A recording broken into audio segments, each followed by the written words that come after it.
Wide awake on a second-hand futon, no bad bag leaning by the back door. They say a good swing's worth the wait, and I'm trying to believe a little more. Late night buzzers, a low hum in my chest. Maybe all these ballpark lights just mean I'm not there yet. Well, I'm not there yet. Run the bases, keep on chasing. Hearts are racing, feet keep pacing. Round in circles, all the same. Run the bases, call my name. Hey, hey, hey. Downtown flickers, boots on the blacktop. Under that moon, I count out my scars. Crowd cheers ringing in a faded highlight. Wish I could turn these bruises into stars. One more inning, I stand alone. Heavy's the glove, but they say that's how you know you've grown. Run the bases, keep on chasing. Hearts are racing, feet keep pacing. Dave Grant has proudly served the community for over 50 years as a family-owned and operated trucking business. Our team of highly trained drivers, impeccably maintained late-model equipment, and customer service set us apart. Our slogan, "Getting what you need, where you need it, when you need it," encapsulates our mission to deliver reliable and timely service. Contact us at 801-394-1621 or at www.granttrucking.com. Are you okay? You seem upset. Turns out you were right. Our car was breaking down and we did need a new one with a loan from America First Credit Union. Me saying there was no hurry and to wait was wrong. Hey, on the bright side, we got to meet Huey. Get your money working with our low-rate auto loans, now with no payments for 90 days. From providing a great member experience to providing easy access to your accounts with our mobile app, we are here to help you along your journey. Call 801-399-9728 for more information or visit ascentcu.com. From the humble beginnings of Lael Bowman and Mel Kemp, the company has grown into a large steel facility supplying structural steel, reinforcing steel, and basement window systems.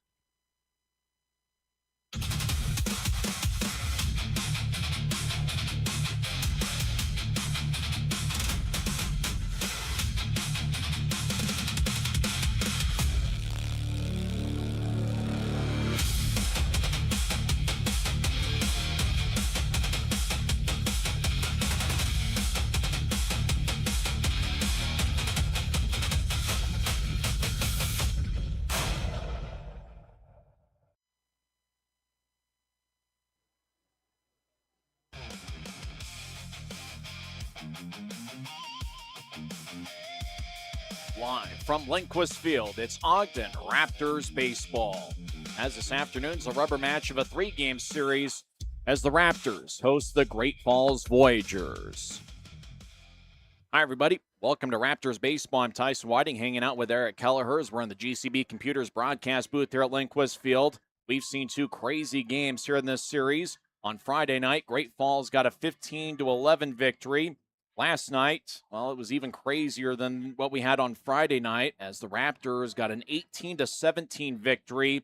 It was a relatively calm game through the first 3 innings with the Fry Sauce, who are the alternate identities of the Raptors, and that's what they were last night.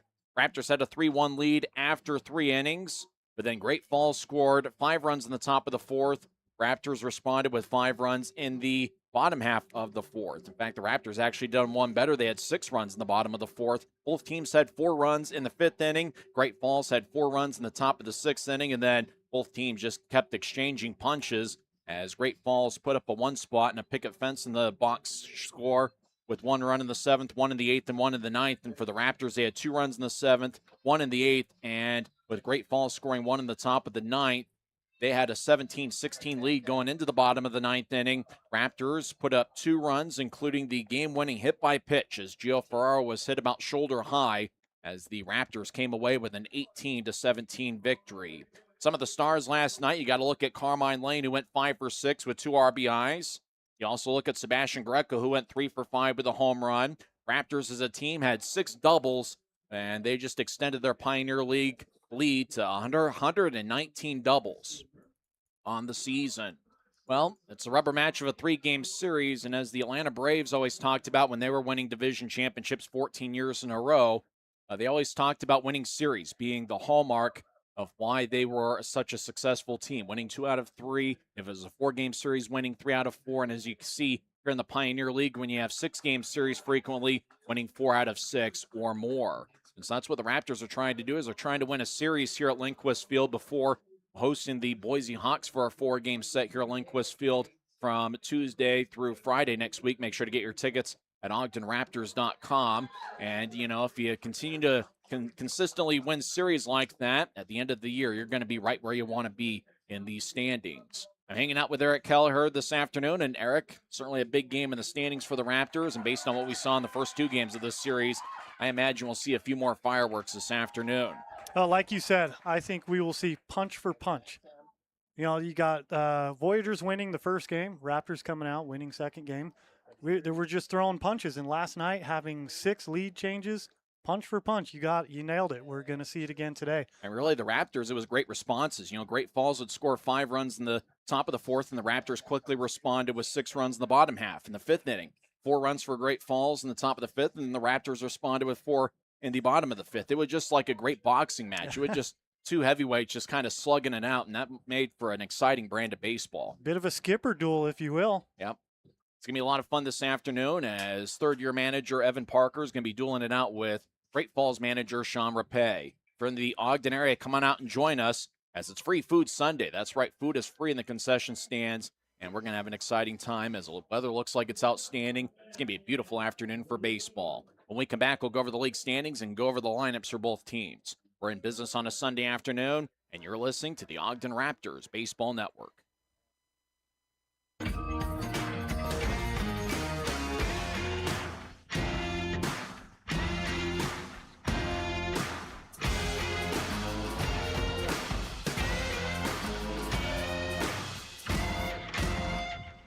Windward Electric is the foremost commercial and industrial electrical contractor in the Intermountain West. We value relationships as we strive to provide exceptional experiences for our clients. Call 801-648-7270 for a quote or visit windwardelectric.com today. At the Prairie Schooner, you can dine in a covered wagon while enjoying our delicious hand-cut steaks, fresh seafood, and signature desserts. Go to prairieschoonerrestaurant.com or call us at 801-392-2712 to reserve your table today.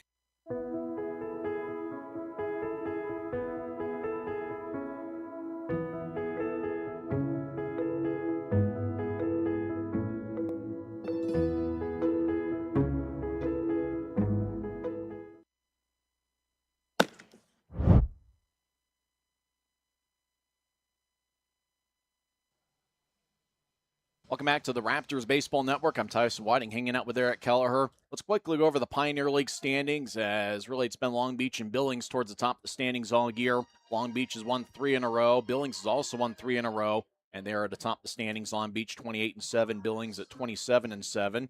The Glacier Range Riders have won 6 in a row, and they are now 21-14. The Raptors are part of a 3-way tie for 4th place with Modesto and Boise. Missoula's at 16-19. The Oakland Ballers right now have a record of 15-20. Great Falls is 14-21.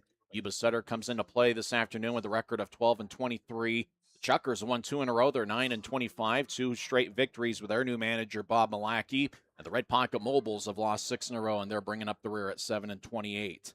Let's go over the lineups for both teams. First, for the visiting Great Falls Voyagers, who have a record of 14-21, although they have played pretty well here in this ballpark as they are 4-4 in June at Lindquist Field. Leading off is the second baseman, Zach Glazik. Batting second is the left fielder, Kyle Schmack. Hitting third is the right fielder, Tommy Specht. Batting fourth is the hot-hitting shortstop, Trey Cruz. Hitting fifth is the designated hitter Ethan Ott. Batting sixth is the first baseman Ryan Shonsby.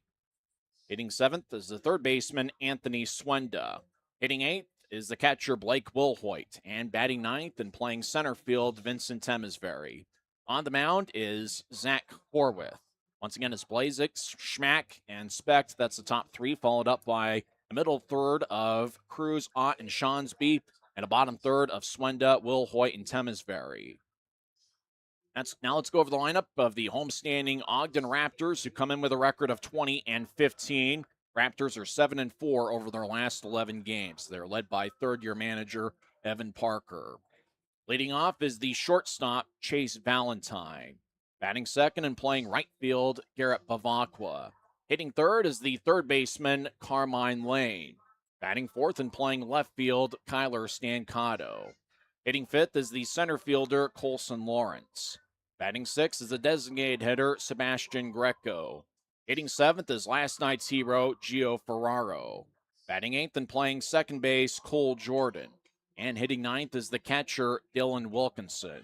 On the mound is Jason Schaff, who's making his second appearance in a Raptors uniform. He pitched 7 shutout innings for Ogden on June 21st at Boise in a Raptors 10-2 victory. So he put together a great first impression, and looks like he's going to look for a second straight solid start here with the Raptors. Earlier this season, he played at Missouri State University, and once he takes the mound, we'll go over his totals at Missouri State. In fact, he played 3 years at Missouri State. Eric, the big innings are certainly going to be critical. They certainly have been big in the first 2 games of this series, and I got to imagine today's going to be pretty similar. As here in the Pioneer League, if you can get those big innings, you can find a way to win a lot of ball games. Yeah, big innings, and the innings seem to draw out with the two styles of Skip Parker and Rapay. They play small ball, they get on base, they round the bases like crazy. Kind of draws things out, but it makes for exciting baseball. 3 umpires standing at home plate. The home plate umpire is Larry Pfister. The first base umpire is Scott Ginger. You know, when we were growing up, they always had that question, Marianne or Ginger? Well, we got Ginger at first base today, and Rob Minter is the arbiter at third. Beautiful day here in Ogden. If you're in the area, come on out and join us. Remember, this is not the last game of the homestand. It's the last game of the series, but the Boise Hawks will be in town for a 4-game set on Tuesday, Wednesday, Thursday, and Friday. That's June 30th and then July 1st, 3rd, 2nd, and 3rd. First pitch will be at 6:30 all 4 nights, and make sure to make some plans to come on out and join us. We got a lot of fun stuff happening in and around the ballpark for all 4 of those games. Yeah, come grab a free burger, brat, or hot dog, chicken sandwich, and grab yourself a Pepsi. I knew you were going to mention Pepsi at some point. I got myself a Pepsi product right here. I'm all ready to go. Looks like the crowd's still filing in. Big line at the concession stands as we're just waiting for Jason Schaff to take the mound, as looks like both teams are going with different jerseys, as the Raptors are wearing a kind of a camouflage jersey with a little bit of blue mixed in and black with white numbers. It's certainly a sharp look. Great Falls is going with a green jersey. You know, if aliens ever took the earth and were wearing baseball jerseys, it'd kind of be what Great Falls is wearing. Light green jersey tops, red numbers, and that's a pretty sharp look, kind of that mock sleeveless jersey that we used to see the sleeveless jerseys back when you and I were watching baseball games some 20 years ago. And unfortunately, I don't think sleeveless jerseys are really a thing anymore, as some of the Raptors players are actually among those in attendance hanging out here at Lindquist Field. What a beautiful day we got here, and for both teams, they've been really on a roll offensively. Great Falls has 75 runs over their last 5 games. And as for the Raptors, they have scored 131s over their last 11 games. And the Raptors take the field as they're led by right-handed pitcher Jason Schaff, who's wearing number 26. Now we're going to stand and pause for our national anthem.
That's our national anthem here on a sunny Sunday afternoon, although there is a little bit of cloud cover.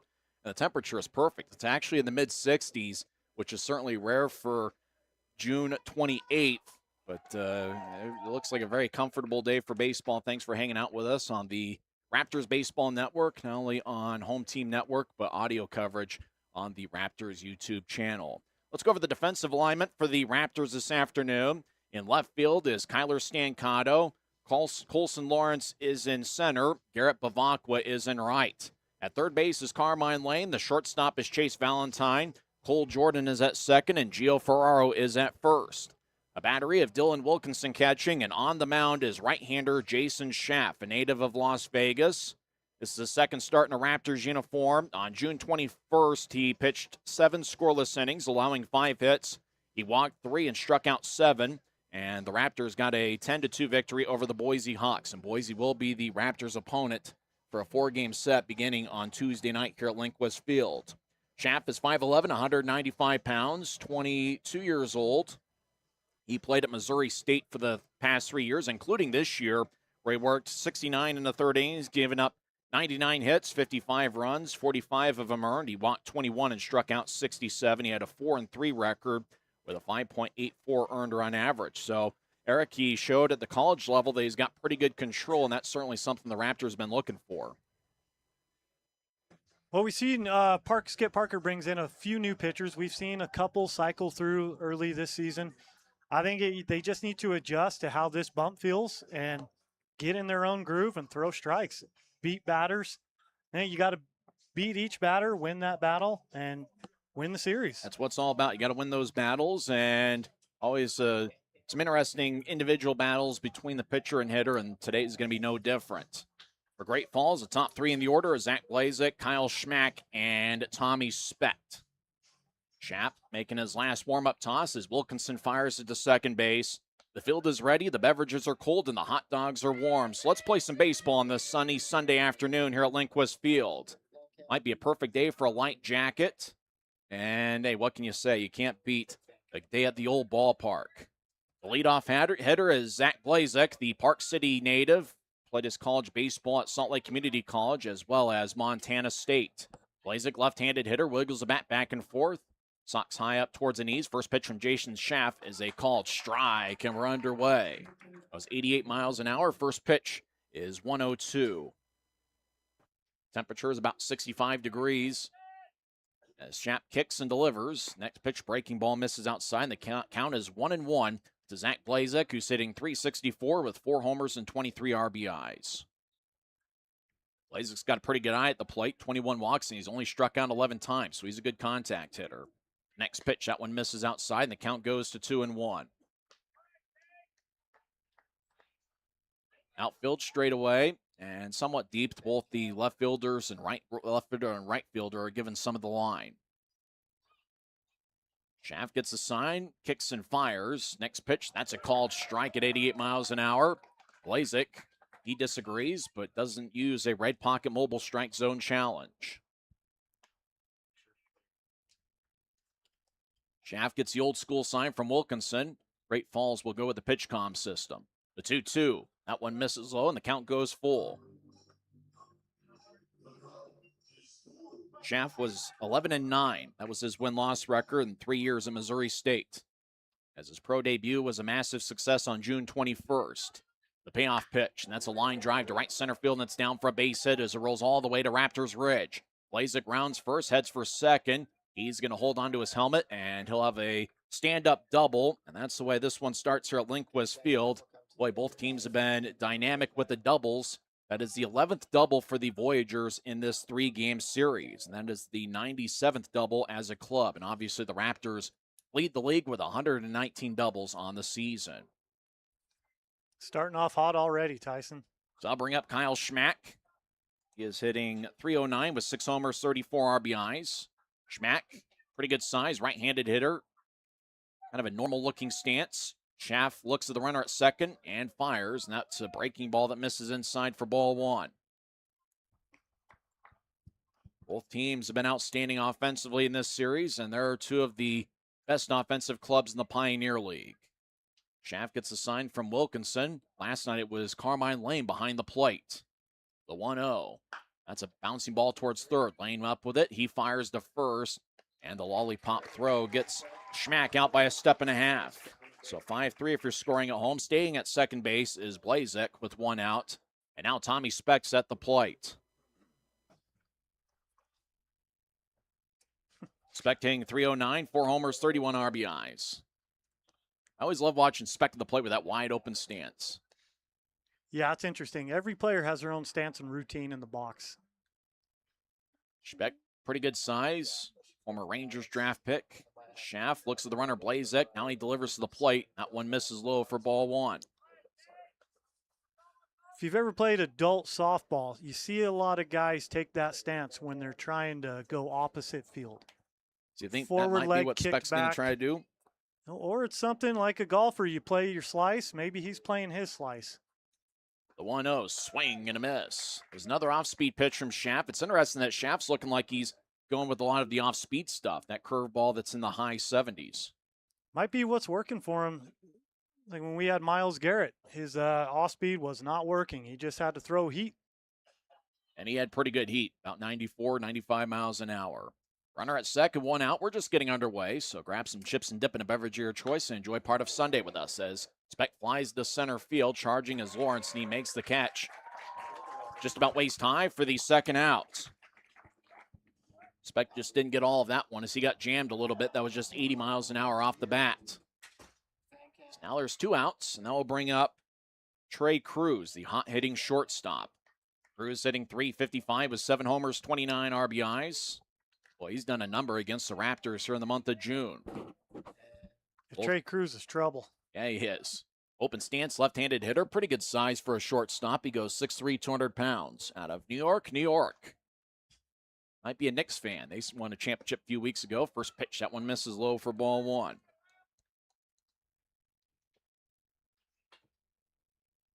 Outfield straightaway. Boy, very calm atmosphere here at Lindquist Field. Which means any noise that's happening on the field, we're going to be able to hear it clearly. The 1-0. That's boy, that one looked like looked like the home plate umpire kind of with a balk of his own. Yeah. The scoreboard says 1-1. I think he didn't signal a strike, so I think the count is 2-0. A little bit of quiet last night during the infield chaos in the later innings would have been fun to hear.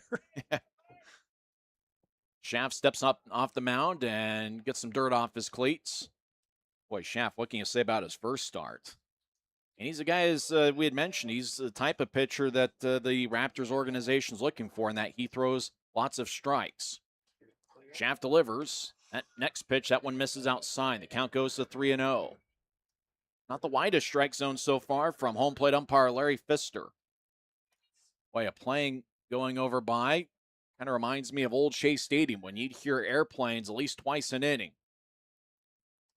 make big noises over around the ballpark. The 3-0. Bouncing ball towards Jordan. He gets on a high hop, fires to first, and that retires the side. So after allowing the leadoff double, Schaff was able to retire the next 3 hitters. We go to the bottom of the first. Great Falls nothing, and the Raptors are coming up. You're listening to the Ogden Raptors Baseball Network.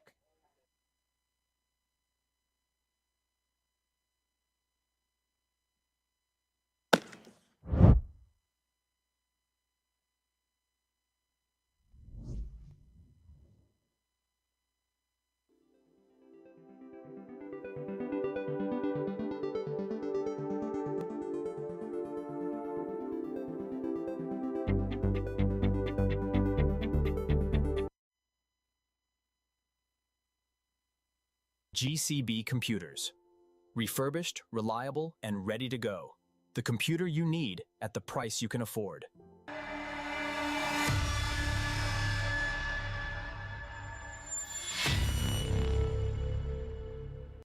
LWE has become an industry leader and performed new construction and retrofit work to companies in several industries.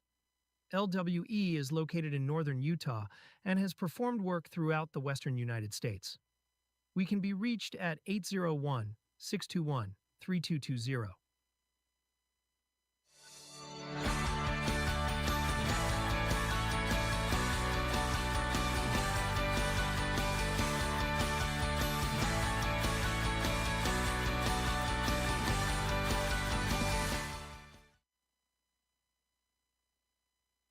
GCB computers. Refurbished, reliable, and ready to go. The computer you need at the price you can afford.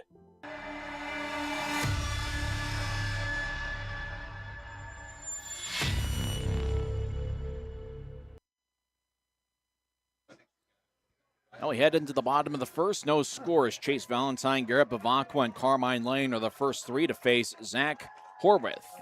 Horvath, a right-handed hurler.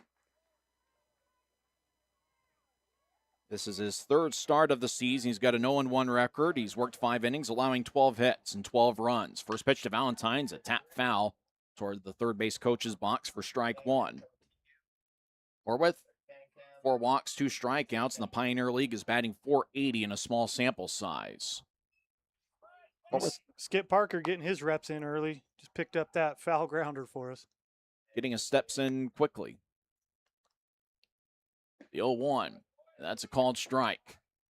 Horwath's not a very big guy, although he's listed at 6'1", 200 pounds. He doesn't quite look like he's 6'1". It's from Castle Rock, Colorado. I think I've driven past Castle Rock a time or two.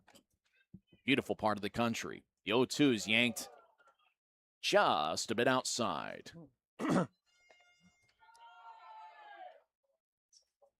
Antonio Barranca gets a well-deserved day off. He had 2 outstanding blocks on pitches in the dirt late last night. Barranca also took a foul ball to a tough area. He took a little damage early on. But he had a full night.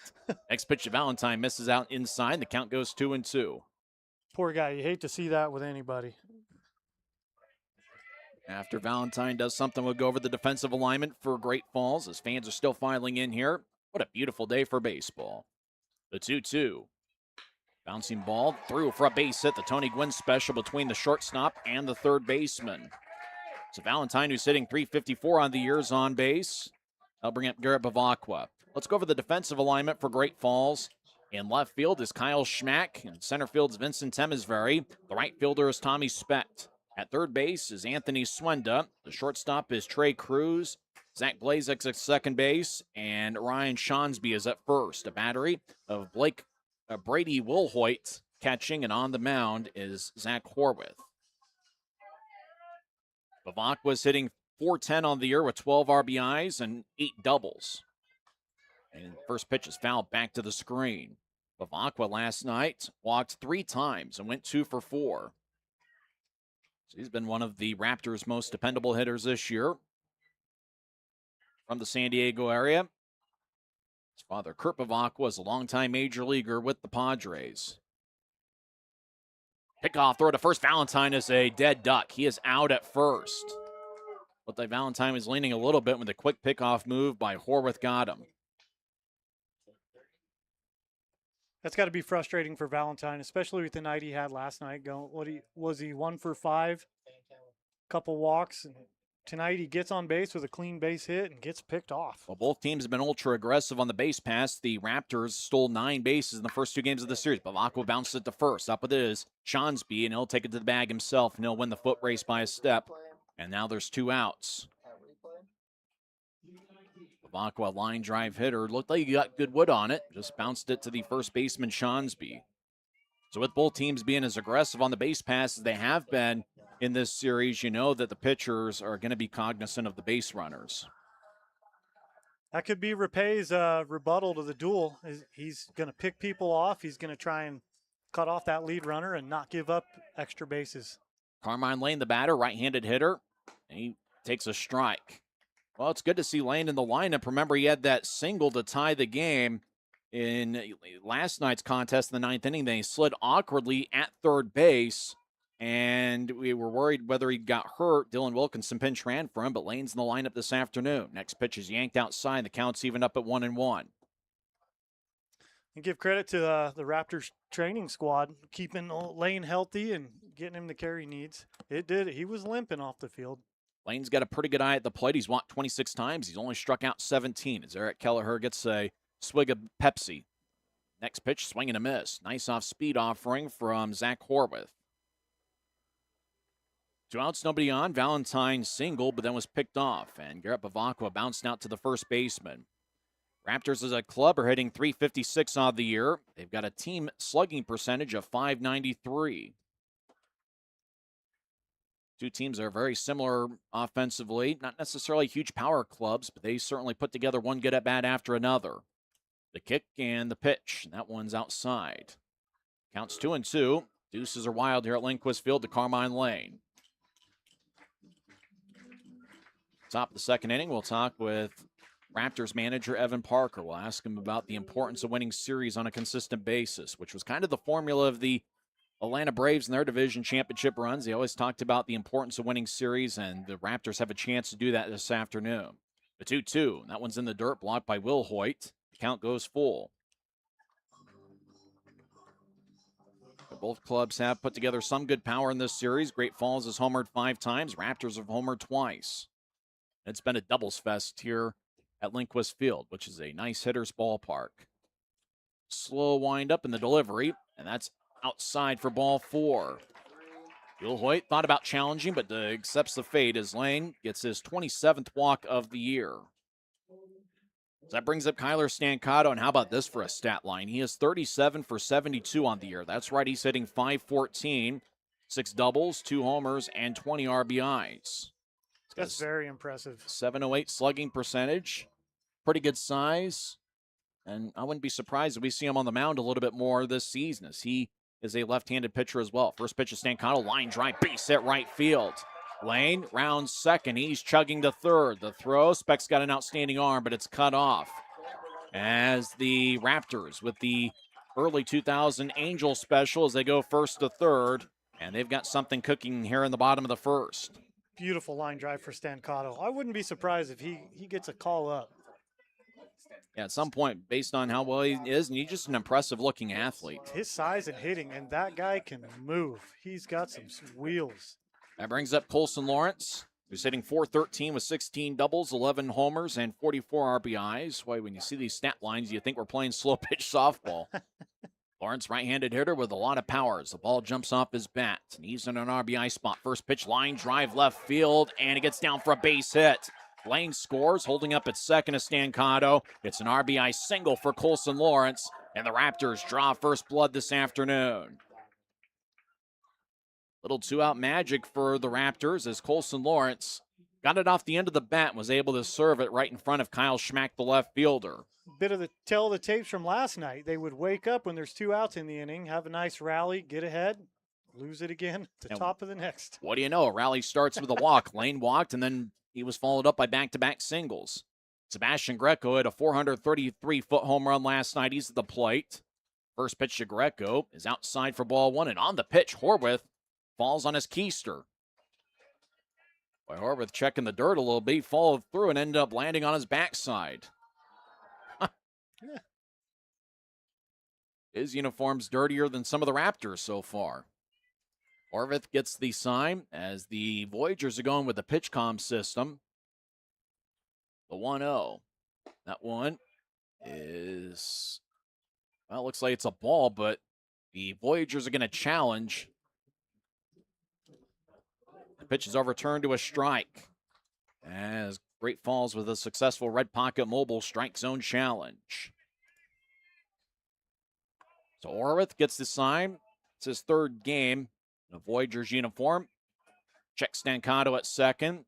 And the pitch. And that's fly ball, third base sign. It looks like it's going to go out of play for a strike. And the count goes to 1-2 to Sebastian Greco. When it comes to value, Red Pocket Mobile knocks it out of the park. Premium 5G plans start at just $10 a month, and that price stays locked in. No curveballs. Step up to better wireless at redpocket.com. Proud sponsor of the Pioneer Baseball League. A ball and 2 strikes to Sebastian Greco as the Raptors have a 1-0 lead. The next pitch, and that one's in the dirt, blocked by Will Hoyt. Now the count's 2-2. Blake Will Hoyt, the catcher. For some reason, I wrote down Brady Will Hoyt. I think there's a Brady Will Hoyt somewhere at some point in my life. It might have been a hockey player. I don't know. Horwath comes set. Stancato with a big lead. Pitch is inside. Greco says it hit him. He's trying to sell it, but it doesn't look like the home plate umpire is buying it. So now the count goes full. think Sebastian tried, but he's not going to get an Academy Award for that. Well, they call Jersey part of the body. He might have felt it. A little bit of a breeze from the pitch from Horwith. And now the payoff pitch. Both runners are on the move. And Greco gets jammed a little bit, and the pop-up goes towards the Raptors dugout, and a fan dropped it and then ended up towards the hands of another fan next to him and made the catch. And the count stays full. Tip it drill. That's what right. we worked It's the old football tip drill. Off one hand and onto another. Get that guy a contract. I don't know. That first fan made the error. The second one, give him a contract. There you go. Rex Barney, the old Baltimore Orioles public address announcer, would say that. The 3-2, swing and a miss. Nice off-speed pitch from Will Hoyt, and that retires a side. Raptors score 1 run on 3 hits. There is 2 left. We're through 1 complete. Raptors lead 1-0 on the Ogden Raptors Baseball Network.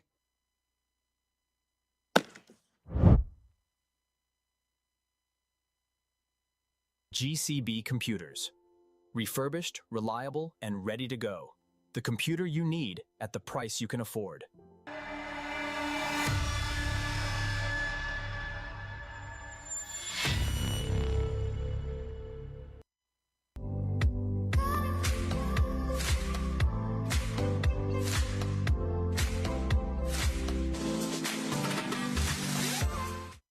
Kier has evolved into a diversified general contractor with experience in commercial construction.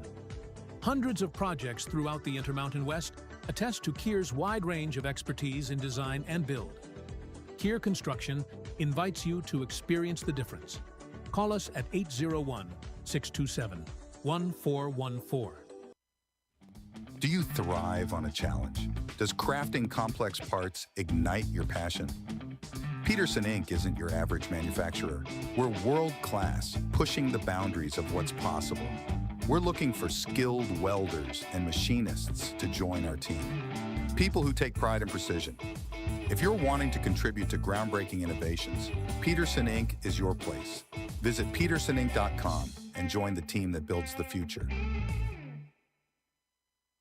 Welcome back from the break. Tonight's broadcast is presented on the Home Team Network for live video streaming, on YouTube for audio-only coverage, and on 88.9 FM for In the Park Radio. Top of the second inning, Raptors lead 1-0 as we're joined in the Raptors dugout by manager Evan Parker. And Evan, Jason Schaff had an outstanding first start in Boise on June 21st.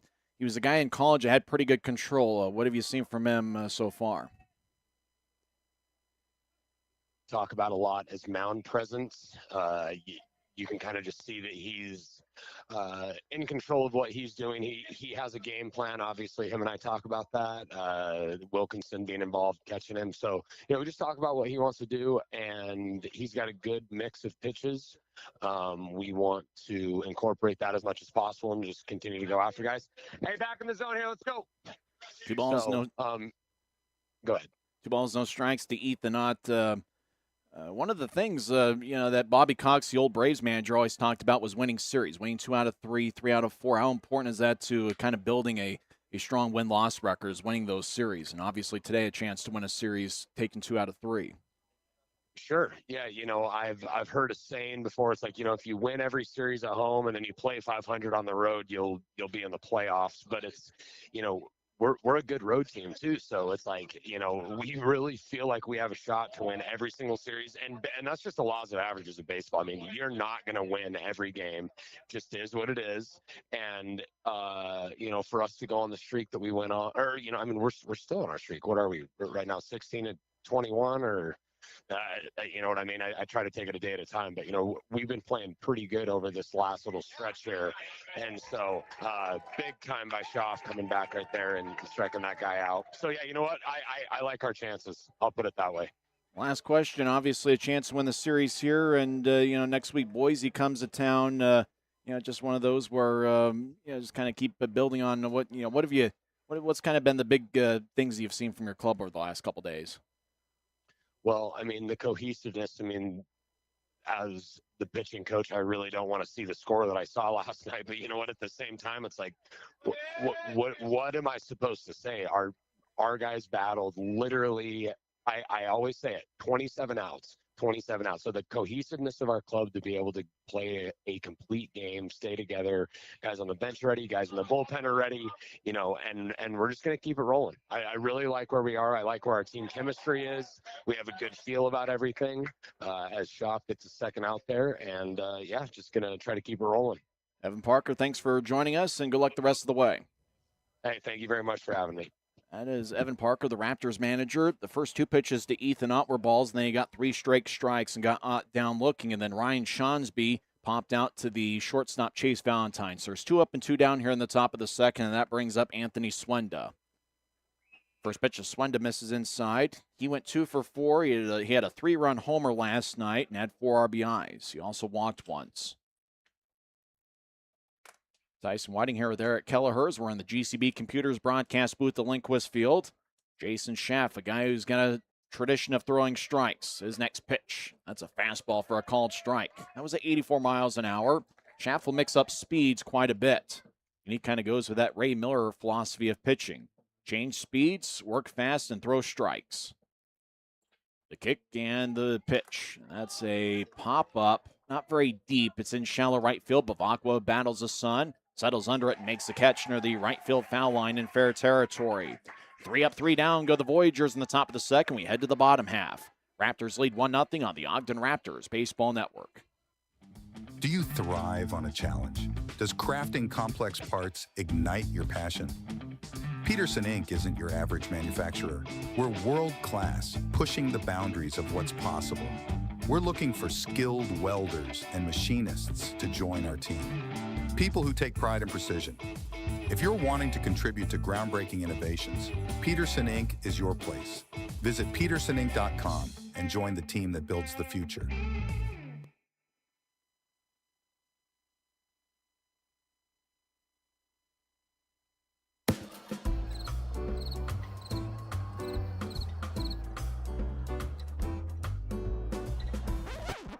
Don't be a bench warmer. Call the insurance center so that you can get on the field and have a good time and get your insurance done properly. Go Raptors!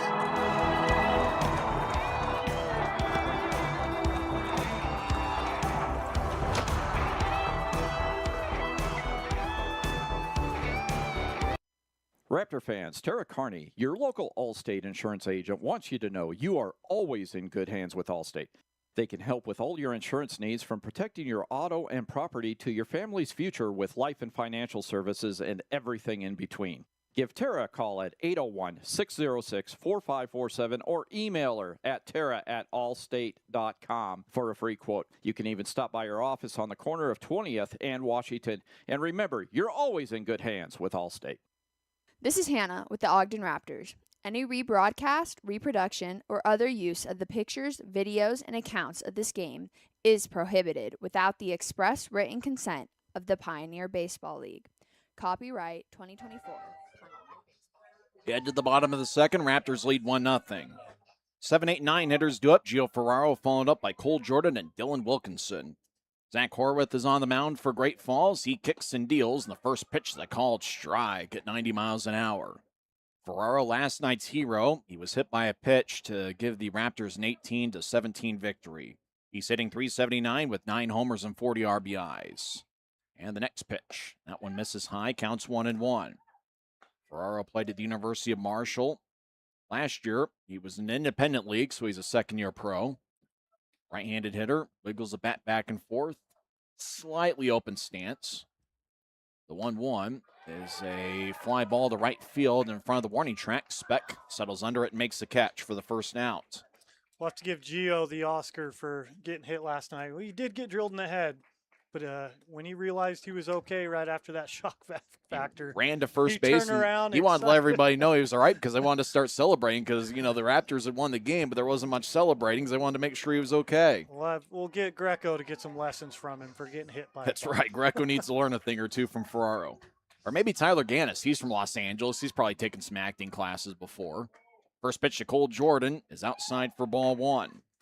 Gannis is signed to a record label. He's Well, there a you go. musician, He either knows himself. how he knows it himself, or he knows the right people who know it. He may not have the acting skills, but classically trained pianist. Next pitch to Jordan As a fly ball to right field, his bat breaks. His Teal bat shatters in two. So he's going to get a new piece of lumber. Jordan hitting .338 with 9 homers and 44 RBIs. That was a beautiful looking bat as well. I'm not sure he's got another teal bat. Now he's going with a bit of a red bat with a little bit of black mixed in and some tape towards the handle. A little changeup might help here. That bat hasn't been doing its job lately.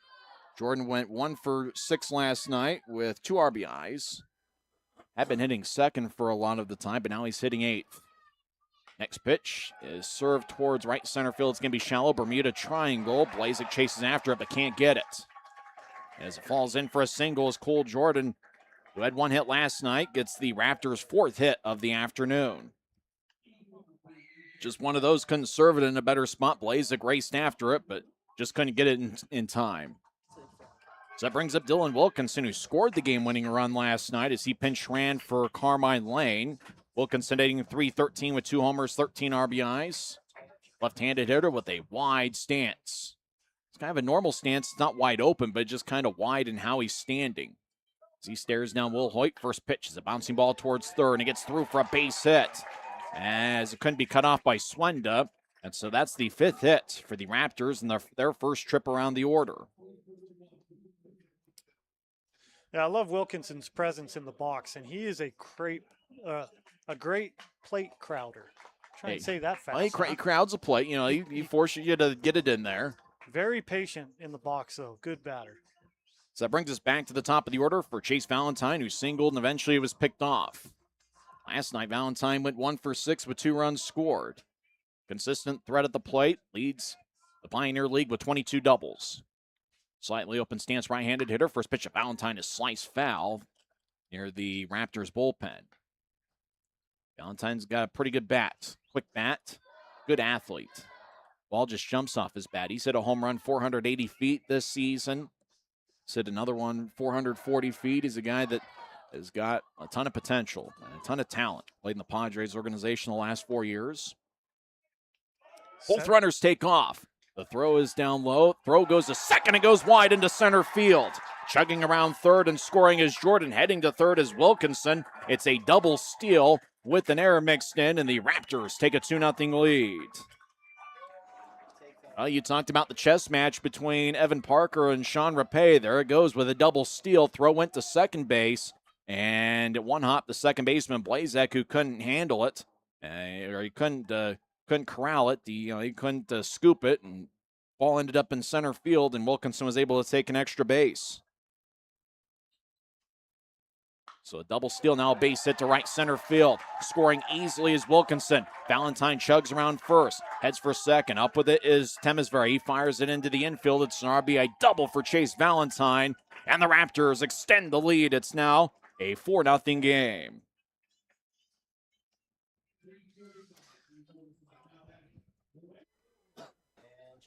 So Valentine gets his 23rd double of the year. So aggressive base running, followed up by Valentine getting the Raptors' 6th hit. That's right, of the first 10 hitters, the Raptors have 6 base hits. Some of Skip Parker's consistent batters that are early in the lineup are producing early. If you get the middle of the lineup to keep producing like they have been the last couple nights. First pitch to Avakwa, breaking ball is over for a strike. Be a great ball game. Raptors 3. Voyagers nothing. I think I said 4-0. It's a 3-0 game. It's all right. Math is hard sometimes. We're not going to error you on that one.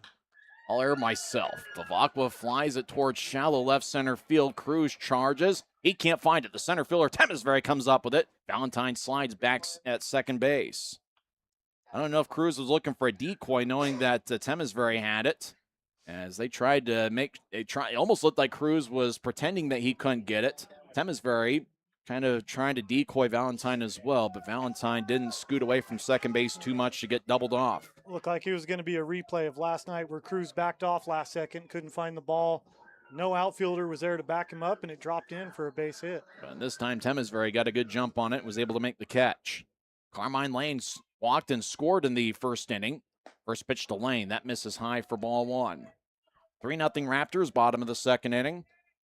As Evan Parker had mentioned, the importance of winning those series. You know, if you're going to win the majority of your 3-game series, winning 3 out of 4, and then kind of playing 500 or better baseball on the road, you're going to like where you are in the standings. Valentine takes off. The pitch misses low. Valentine slides in without a throw. So already the 3rd stolen base by the Raptors this afternoon. That's the 12th stolen base in this 3-game series. Valentine got a great jump, and the catcher just ate the ball. Nothing Will Hoyt could do about that. 2 outs. Valentine is at 3rd. The 2-0 to Lane. Breaking ball. That's a called strike. As Lane gets some dirt and settles back into the box. Lane with a teal bat. Remember, Jordan also had a teal bat, but his broke earlier this inning. I like the new red bat. Got him a base hit. Let's That's roll right. with it. He'll roll with the right red bat if it's going to bring him hits. Lane lines one up the middle for a base hit. Valentine will jog on home slowly. That's a full sprint for me, and it's an RBI single for Carmine Lane, and it's now a 4-0 game. It's a fun thing about Lindquist Field. On Sundays, you can go play catch with your kids, and I did that with my daughter before I had to report to the booth, and it's fun out there. I had to do a little running. She threw me a couple wild ones. That's all right. She was trying to get you some exercise in. Glad I'm sitting now. Stancato singled in the 1st inning, so he is 38 for 73 on the year as his batting average continues to climb. The first pitch is a called strike near the outside corner at 90 miles an hour. Stancato has a parting word for Larry Pfister, and as umpires are trying to do, it seems like their response is always, well, you got challenges. If you think it was outside, tap your head. Stancato didn't. The 0-1 is a fly ball to left field. Schmack battles the sun, settles under it, and makes the catch over his left shoulder to retire the side. Well, there was a fly ball to all 3 outfielders, but mixed in between, the Raptors score 3 times. After 2 complete, it's Ogden 4. Great Falls yet to score. This is the Ogden Raptors Baseball Network. Do you thrive on a challenge? Does crafting complex parts ignite your passion? Peterson Inc. isn't your average manufacturer. We're world-class, pushing the boundaries of what's possible. We're looking for skilled welders and machinists to join our team. People who take pride in precision. If you're wanting to contribute to groundbreaking innovations, Peterson Inc. is your place. Visit petersoninc.com and join the team that builds the future. Men can take a hit. We can tough it out.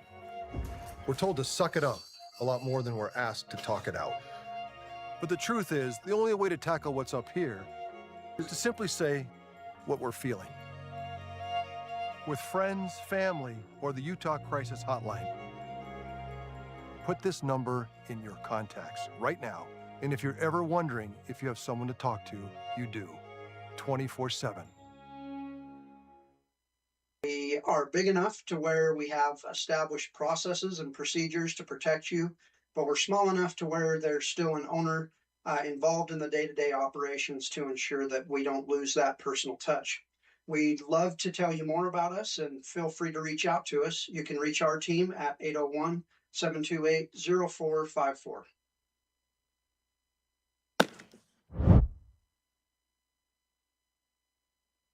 Welcome back from the break. Tonight's broadcast is presented on the Home Team Network for live video streaming, on YouTube for audio-only coverage, and on 88.9 FM for In the Park Radio. We head into the top of the 3rd inning. Raptors lead 4-0. 8, 9, and 1 hitters due up. Blake Wilhoit, the leadoff hitter. First pitch from Jason Schaff is a called strike at 88 miles an hour. Wilhoit played at Angelo State University, native of Texas. Didn't play in last night's game. Next pitch, Wilhoit's bouncing ball to second. Up with his Jordan. Backhand scoop. Fires to first. And he gets Wilhoit out by 2 steps. Wow, what a throw by Cole Jordan. Boy, Jordan, that deserves a Lucky Slice pizza for him after the game. He certainly is going to need that. Beautiful backhand, off-balance throw. Great play. What an athlete. That brings up Vincent Temesvari, the center fielder who went 3 for 4 last night with 2 runs scored. Temesvari, right-handed hitter. First pitch is a breaking ball called strike. Tem is very on the ears, hitting .368 with 5 homers, 33 RBIs, and if he reaches base, he's a stolen base threat. He has 17 stolen bases on the season. An on-base percentage of .503. Next pitch, and that's a called strike. That was at 82 miles an hour. As Schaff has done a good job changing speeds and throwing strikes. He's also working fast. Ray Miller, the old Orioles pitching coach and manager, would certainly love him. Fans make some noise. The 0-2. Check swing. Did he go around? First base umpire says he went around for strike 3. As Scott Ginger brings him up. Bring him up, set him down. There's now 2 away here in the top of the 3rd. You can text us here on the GCB Computers broadcast booth or our own text line. That's right. Text the booth at 385-240-1121. Back to the top of the order for Zach Blazek.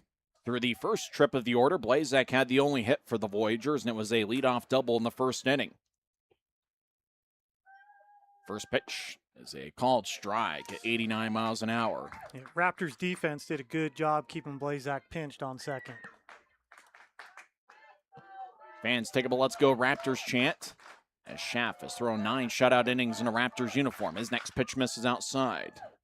7 shutout innings on June 21st in Boise. 2 shutout innings so far, and he's 2/3 of the way through a 10th shutout inning, which means he'd be about 50 innings away from Oral Hershiser's professional record. Next pitch is tap foul off of the catcher Wilkinson.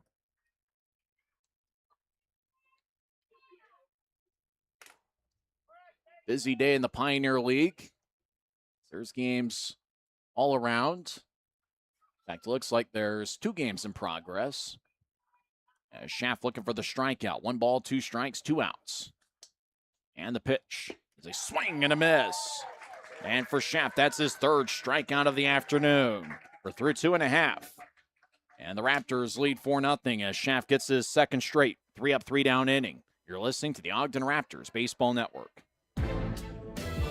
Who's pitching? 3 wireless carriers. Big corporate mobile. Our stock always goes up. So do your prices. I'm out. We're cheap, just like your coverage. We're Red Pocket, your new ultimate cell carrier. Only we give you all 3. No price increases, 2-minute care, and all major networks for your best 5G coverage. What's your ask? $10. You've got a deal. Switch to Red Pocket. Like me, your new ultimate cell carrier. Every journey starts with a dream. And all dreams come with a price. Saving is an uphill climb. But with goals, determination, and the right partner, there's no dream you can't reach. No peak is too high. Bank of Utah provides all the tools and support I need and is with me every step of the way. So what are you waiting for? Start your journey with Bank of Utah today.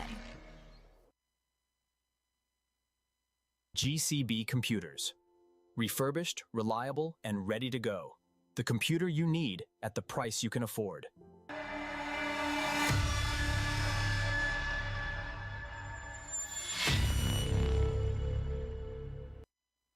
Welcome back from the break. Tonight's broadcast is presented on the Home Team Network for live video streaming, on YouTube for audio-only coverage, and on 88.9 FM for In the Park Radio. We head into the bottom of the 3rd. Raptors lead 4-0. Colson Lawrence, Sebastian Greco, and Gio Ferraro, the 5, 6, and 7 hitters, due up against Zach Horvath, the right-hander for Great Falls. For the Raptors, 4 runs on 7 hits, no errors. For Great Falls, no runs, 1 hit, 1 error.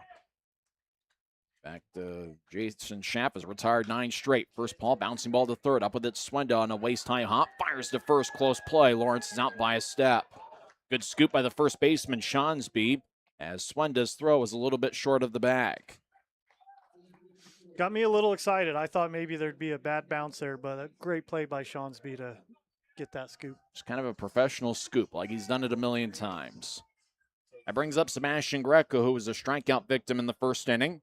Greco came into play this afternoon, hitting .353 with 9 homers, 29 RBIs. Power threat at the plate. He's got a .753 slugging percentage. First pitch, that one's way high for ball 1. I love jersey looking during the in the stands. Saw an Ian Happ Cubs jersey. Looked like we see like a Corey Seager version of a Raptors jersey, as well as Justin Turner Dodgers jersey. As Greco swings and misses, counts 1-1. Yeah, fans love showing out their jerseys here at Lindquist Field. If I wasn't sitting here in the broadcast booth, I'd be wearing a jersey of my own right. Yeah, I like my Raptors gray, even the nice white, lightweight. The 1-1 breaking ball gets him over for a strike. 1-2. I love that they sell that light white Raptors jersey for only $20 at the merch stand. At least it was $20 last year. Well, take over. I'm going to go get me one of those jerseys. It's nice. I would like to see them in every style of jersey. Well, they pretty much are. Based on what we've seen in this season, they wear a good variety of jerseys. There's not a whole lot they don't wear. We need a black jersey mixed in there. The 1-2 bouncing ball up to the first baseline, and it goes a little bit foul. Might be rough with some of the summer days here at Lindquist. Well, you get some of those if it's built right, if it's kind of built lightweight, you could still wear them on a warm day. Great Falls in a multicolored jersey. It's kind of a light green jersey with red numbers in the back, red number in the front. Kind of a mock sleeveless jersey. The 1-2s, tap foul first base side. Good battle by Greco here in the third. Horwitz is trying to get him with that off speed and a little bit of movement. Try and keep the ball behind Greco's swing. He's trying to throw it slower than Greco can hit it. You know, especially with a power threat like that, he's probably wanting a fastball. Will Hoyt with the slow windup. Long wingspan, he'll deliver. And Greco serves into left center field and gets over the head of Cruz and down for a base hit. So that's already the 8th hit for the Raptors this afternoon, and Greco didn't try to do too much. Just a nice 2-strike approach and just muscled it out to left center field for a base hit. So that brings up Gio Ferraro, who flew out to the right fielder, Tommy Speck, to lead off the second inning. Bottom of the 5th inning, Modesto leads Long Beach 8-2. Top of the 3rd inning, Red Pocket on the road leads the Glacier Range Riders 3-2. Some other games later on today. First pitch to Ferraro is foul first base side, now to play into the street. Somebody outside the ballpark is going to come away with the baseball. Getting underway.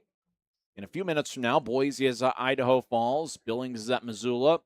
Just getting underway, Yuba Sutter and Oakland are in the top of the first, and they have a Christmas and June theme in Oakland. Pickoff throw to first, back safely and back standing up is Greco. Boy, Will Hoyt already has one pickoff, and he was looking for a second, and he was pretty close to getting it. Very quick pickoff move by Will Hoyt. Zach Will Hoyt gets a sign, fires to the right-handed hitting Ferraro, breaking ball called strike. Well, it looks like Will Hoyt's doing a good job getting that breaking ball over for a strike. It looked high up here from the booth, but dropped right into the strike zone. Great pitch. Greco with a modest lead at first, as the Raptors looking to do some damage here in the bottom half. The 0-2 is served to right center field, and it's going to get down for a base hit. Speck chases after. He's got a great arm, so holding up at second is Greco. Back-to-back singles with one out here in the third. Just a great piece of hitting. Didn't try to do too much. Got it off the end of the bat a little bit and just served it into right center field. He reached out for that one. Bit of an outside pitch. Boy, one great at bat after another for the Raptors, just like we saw in last night's game. In fact, last night, Ogden scored in 7 of the 9 innings. They've already scored in their first 2 innings, and they're looking for some damage here in the third. Cole Jordan singled and stole a base in the second inning. He eventually came around to score. Red bat magic. First pitch at Jordan is inside for ball 1. That was 89 miles an hour, but it looks like Horwith is having an easier time getting his off-speed stuff over than he has his fastball. Looks like he's having a tough time getting the fastball over for a strike, especially early in the count. Horwith gets the sign. Actually, it's more of the pitch comm where he's listening into. Next pitch at Jordan. That one misses low. With Red Pocket, they're kind of going with what you see in professional baseball and what you see with every big league team where they go with the pitch comm. You just press a button and the pitcher hears the sign. See a lot of colleges go with that.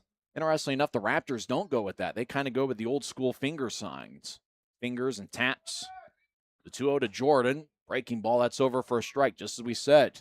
getting his breaking ball over for a strike with a better rate than he has his fastball. He painted that top right corner of the strike zone there. That was a great pitch. Good observation, Tyson. Ferraro's not being held on at first, so he's got a big lead. Greco with a modest lead at second. He's being bird-dogged by Blazek. The 2-1 fastball, and that's a called strike. That was at 88 miles an hour, as Jordan probably was thinking off speed there. What do you think is the better method, pitch calm or the old school signs? Because you see Skip Parker in the dugout giving signs to his catcher when needed. Catcher always takes a look back. The 2-2 to Jordan. Swing and a miss as he goes down for the second out here in the bottom of the third. That brings up Dylan Wilkinson, who singled and stole a base in the second. I think with PitchCom, there's no way that you can steal the signs unless you stole their PitchCom system and are listening to it. If you get somebody that's an expert at stealing signs in the opposing dugout, they may be able to interpret what you've got. Or you get somebody with binoculars out in center field, and you know if they're going with old school signs, you can find a way to send them in that way. So with PitchCom, there's no way your signs can be stolen. The other way, the old school way, there's methods you can use. First pitch to Wilkinson misses outside for ball one. And really, that's why PitchCom exists, is because of the Houston Astros scheme and other schemes you hear. I mean, you hear stories about the shot heard around the world in 1951, how they would relay the signs that the Dodgers were giving. That's what the Giants had to beat the Dodgers there when Bobby Thompson hit the home run against Ralph Branca. Next pitch misses outside. Or you get old Comiskey Park in Chicago where you'd have, those lights in the scoreboard. You just kind of flicker a light if a certain pitch was coming. Two balls, no strikes to Wilkinson. Next pitch, that one's fouled just off the top of the screen. Well, that was heading our way, but the screen intervened. Yeah, I do like the method with Skip Parker. It might be his decision, maybe not a managerial decision, or a front office decision. He was a pitcher himself. He has the feel of the game, knows what's coming, understands batters' routines. The 2-1, both runners have good leads. Wilkinson throws one into right center field for a base hit. Rounding third is Greco. Throw comes into third. Sliding in safely is Ferraro. It's an RBI single for Dylan Wilkinson, and he extends the Raptors' lead as it's now a 5-0 game. Another great piece of hitting there is Wilkinson just got it off the end of the bat a little bit and just kind of bounced it between the first and second baseman. Oh, Raptors are golfing today. Chip shots all day. That's right. And it's working.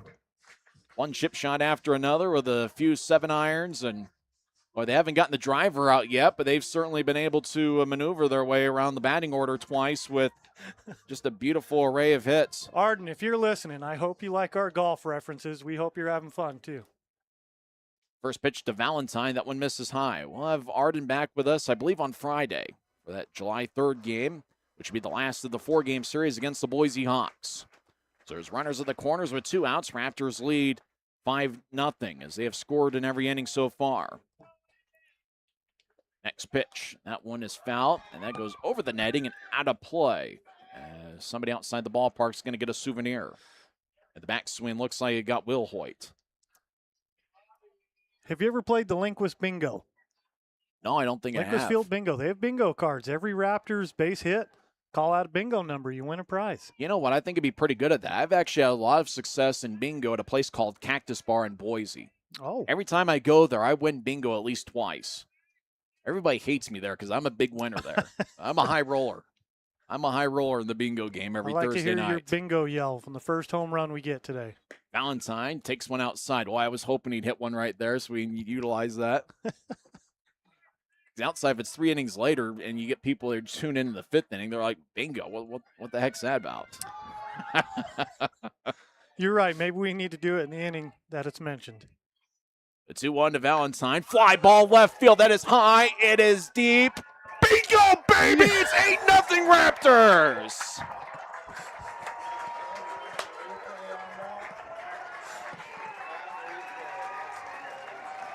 A 3-run homer for Chase Valentine. He gets his 8th of the year. And the Raptors put up a crooked number in the 3rd.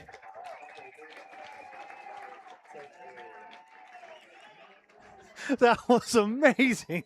Valentine's now a triple away from the cycle. Pretty much a called shot there from the GCB Computers broadcast booth. We got your back, boys. Just like I win bingo at Cactus Bar, Chase Valentine wins in life, and he wins the plate here in the 3rd inning. It's 8-0 Ogden here in the bottom of the 3rd. First pitch to Garrett Bavacqua, and that's low for ball one. Boy, Valentine, what can you say? He's done it all this year. Kind of a tough night at the plate last night, but he's certainly broken through. And remember, if he can find a way to leg out a triple, he'd get a cycle. The 1-0, that one misses inside. Bavacqua's got a pretty good eye at the plate. He is 0 for 2 on the afternoon.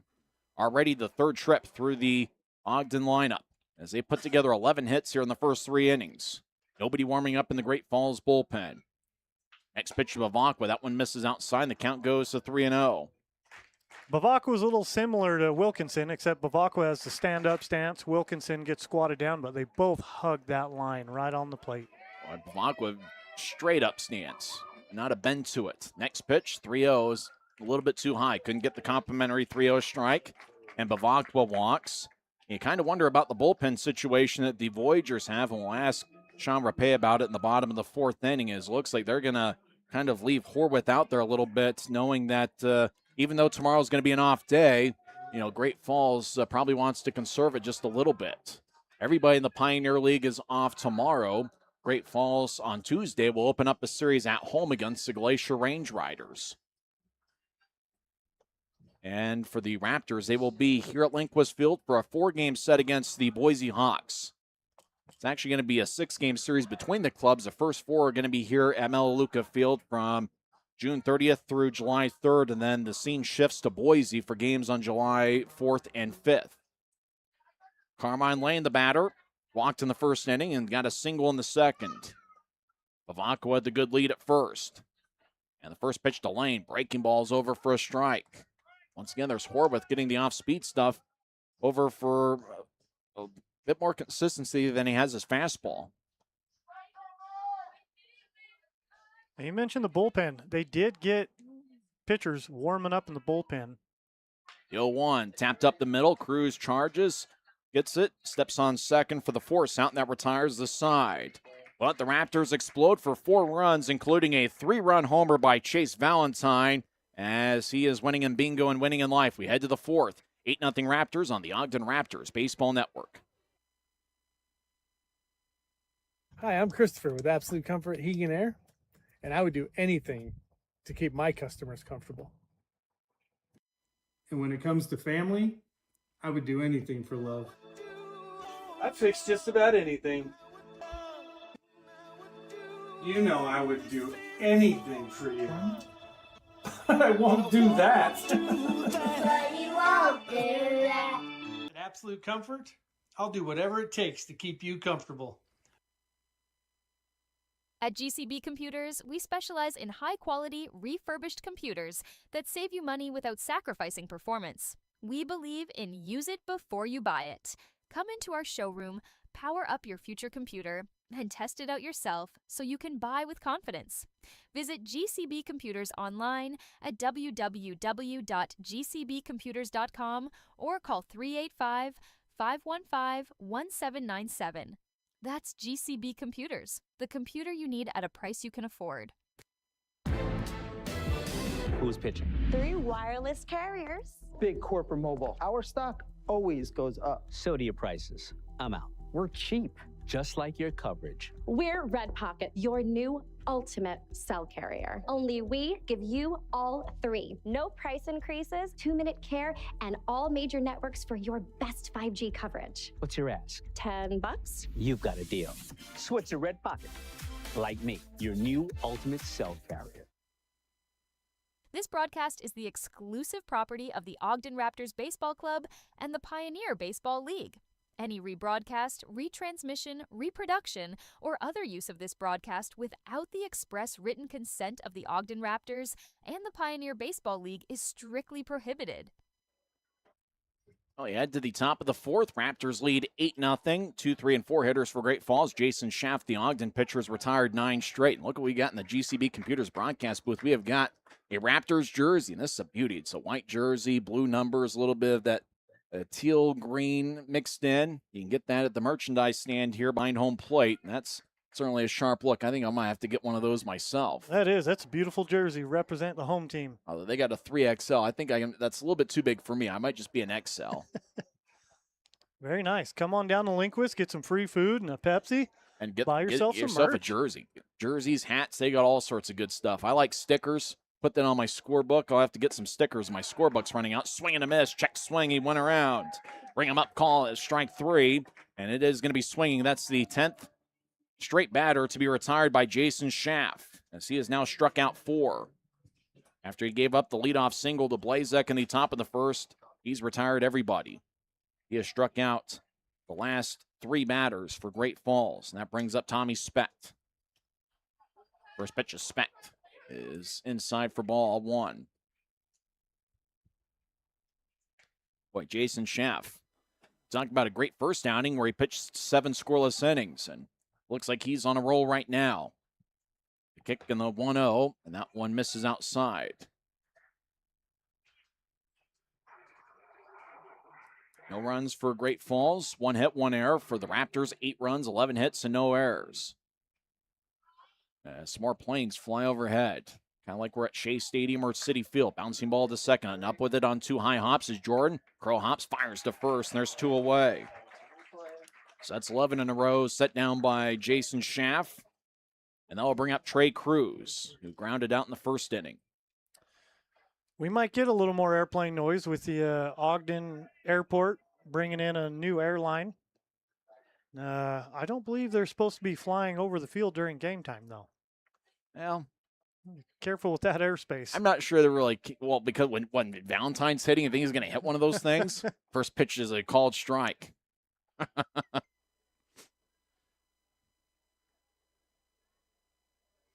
That's right. You got to be careful not to fly it too low with some of these Ogden hitters. Next pitch misses low, especially when Greco's at the plate. You know, if you're a blimp looking nearby, you got to look out. You know, if you're a drone, save the drone show for a little bit later. Oh, I miss the blimps. Bring back a blimp. One of the big companies advertise. It'd be great to see. Get a blimp here. Next pitch is foul. Back to the screen off the end of the bat from Cruz. That's one of the things we could use here on the Raptors Baseball Network is a blimp. Yeah, the Goodyear blimp. Stars and stripes. Field view from over the top. Or we could just get a cameraman on the roof and pretend it's a blimp. 2 outs, nobody on here in the top of the 4th. A ball and 2 strikes to Trey Cruz. Left-handed hitter with an open stance. Pretty good size for a shortstop. Next pitch, breaking ball, misses outside. As the deuces are wild here at Linquist Field. I'm Tyson Whiting, drinking a Pepsi product, although in the 5th inning I might have to go find a way to get to the bathroom between innings. Schaff gets the old school signs from Wilkinson. Kicks and fires. Bouncing ball is foul near Cruz's foot. And while I'm at Linquist Field, one of my favorite places to go is the O-Town Grill. I got myself a spicy Polish and a bratwurst earlier today. Good choices. Very good. A lot of good choices here at Linquist. Lucky Slice Pizza. We have snow cones for the kids. Free ice cream today, too. Deuces are wild. Next pitch of Cruz. Foul back to the screen. But Cruz is a pretty good 2-strike hitter, and he's putting together a battle here in the top of the 4th. Boy, the spicy Polish, that really surprised me how good that was. Have you tried the Raptor dog or the Raptor burger? No, I haven't. I've just had regular cheeseburgers. They have the Betty burger and the Raptor burger. One is a sliced up Polish dog on top. One is the spicy sliced up on top. Next pitch. That's going to be challenged by Wilkinson. Let's see. It's going to be close. Cruz isn't quite so sure. Wilkinson's already thinking about going back to the dugout. Red pocket mobile strike zone challenge. It is a strike. It's overturned. May I help you, Mr. Cruz? No, thanks. I'm just looking. We head to the bottom of the 4th. Raptors lead 8-0 on the Ogden Raptors Baseball Network. Who's pitching? 3 wireless carriers. Big corporate mobile. Our stock always goes up. So do your prices. I'm out. We're cheap, just like your coverage. We're Red Pocket, your new ultimate cell carrier. Only we give you all 3. No price increases, 2-minute care, and all major networks for your best 5G coverage. What's your ask? $10? You've got a deal. Switch to Red Pocket. Like me, your new ultimate cell carrier. LWE has become an industry leader and performed new construction and retrofit work to companies in several industries. LWE is located in northern Utah and has performed work throughout the western United States. We can be reached at 801-621-3220.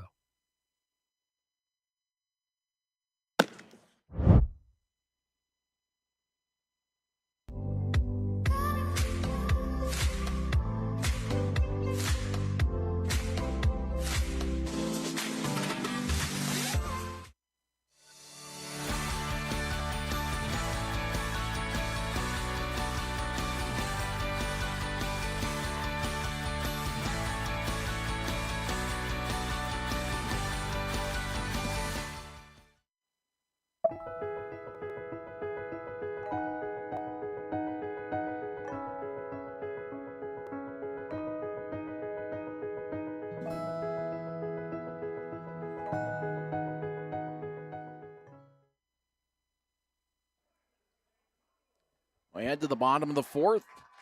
For the Raptors, it's a 4, 5, and 6 hitters do up as we're talking with Great Falls manager Sean Rapay, and we asked Evan Parker this during the second inning, but Bobby Cox, the old Braves manager, would always talk about the importance of winning series, taking 2 out of 3, 3 out of 4, 4 out of 6. Stancato flies one to right field. Tommy Speck makes a nice running catch for the first out. So what do you think about the importance of consistently winning those series?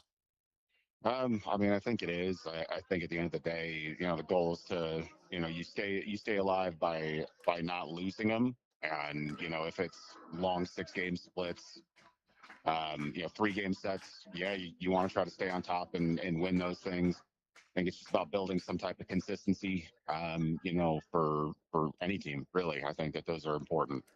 Tommy Speck's a guy that's got pretty impressive tools. He's got a really strong throwing arm, runs the bases well. He's already got 7 triples on the year. A guy that had been in the Rangers organization. What's he meant to you guys this season? He's been amazing, and he was with us all last season too. And quite frankly, I'm really shocked that an organization hasn't taken a chance on him again. He's been really, really consistent for us, for 2 seasons, and he's gotten better, as he's grown here. I got to remind myself too that he's only 22 years old, and getting drafted as high as he did out of high school, just to kind of be a part of his growth and see him every day and how he handles his business. You'd expect him to be a 10-year vet. He's great. You guys are playing the Glacier Range Riders next week at home. You guys have had a lot of success offensively, 75 runs over your last 5 games. What do you want to accomplish here in the next 6 innings? It looks like, Shaft, the pitcher's done a pretty good job throwing strikes. Yeah, we just gotta start turning it over. And again, with our offense, I'm not concerned. We're going to turn it on at some point here. It's just a matter of time. We're treading. I never feel like we're out of a baseball game, regardless of what inning or how many runs we're trailing. Those guys are usually pretty consistent at the plate. But we just need some shutdown innings here. On the mound, we got to get some zeros on the board to help our offense crawl back into this. You guys have done a great job battling all year. Good luck the rest of the way. Yep, thank you. Appreciate you. That Sean Rapay is a line drive to left field, is down for a base hit as Colson Lawrence gets a 1-out single. The pitch before that, I thought we were going to get a foul ball up here in the booth as it rattled right above, right on the roof above us. Stancato, the first batter of the inning, flew out to Speck, and Lawrence was the second batter of the inning, and he hit the single to left field. That is the 12th base hit for the Raptors so far. Get that Ellis Beacom patio music. It does sound, you put a few of those together and does make a pretty good beat. Sebastian Greco's 1 for 2, singled and scored a run in the 3rd inning. As Ogden has scored in 10 of their last 12 innings, as first pitch is outside for a ball. How about that? 10 of the last 12 innings, the Raptors have 1 or more runs. That's impressive. Like, the Raptors' bats are hot. Guys are producing very well and being consistent. Like Skipper Pay mentioned, you got to be consistent at the plate. 1-0, check swing. Did Greco go around? Looks like he didn't. Counts 2-0. I'm a little bit surprised they didn't check down to the base umpire to see if he went. Check swing, but they say Greco held up. Pfister a little more confident in his plate calling. Will Hoyt comes set, takes a deep breath, pick off, throw to first, back safely is Lawrence. Remember, Horwath going to pick off of Valentine in the 1st inning. He's got a quick move to first. That's a smart play. Keep the Raptors players, they've been stealing a lot. You want to keep them pinched on the base the best you can. The 2-0. That's a ball that misses inside. 3-0 to Sebastian Greco. After today, the Raptors homestand continues with a 4-game set against Boise. Great Falls will be home, taking on the Glacier Range Riders. They do have a golf course behind left field in Great Falls, and I got to imagine some guys are going to play tomorrow. Greco swings and misses as he got the green light, 3-0. 85 miles an hour, that was out of the zone, and Greco couldn't help himself. I know when I was playing baseball, or at least trying to, those high ones were always enticing to me. I got to imagine you get a high pitch like that, eye level, it's enticing to hitters like Greco. The 3-1 is tapped back to the mound. Will Hoyt fields, throws to second for one, on to first, 2 and a double play. Nicely turned, 1-6-3 double play turned by the Great Falls Voyagers. We're through 4, 8-0 Raptors on the Ogden Raptors Baseball Network.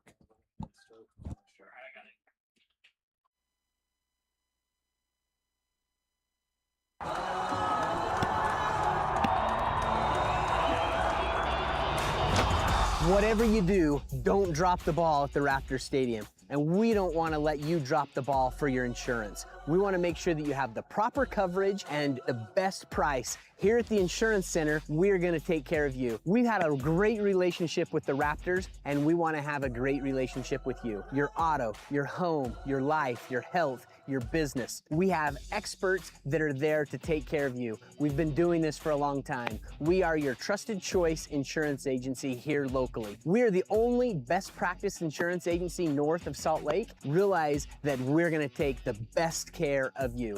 Give us a call, 801-622-2626. Look us up online, www.insurancecenterut.com. We're here to take care of you and hit the ball out of the park.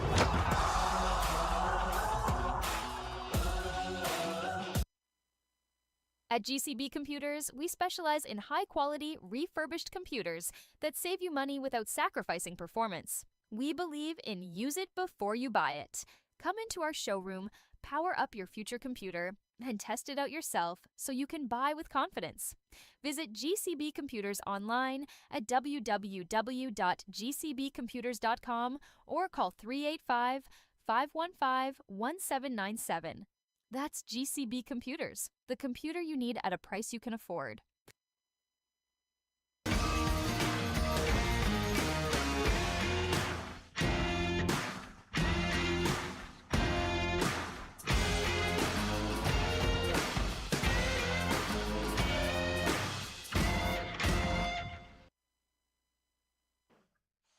We're back at Lindquist Field. I'm Eric Kelleher, along with Tyson Whiting, who had to excuse himself for a minute.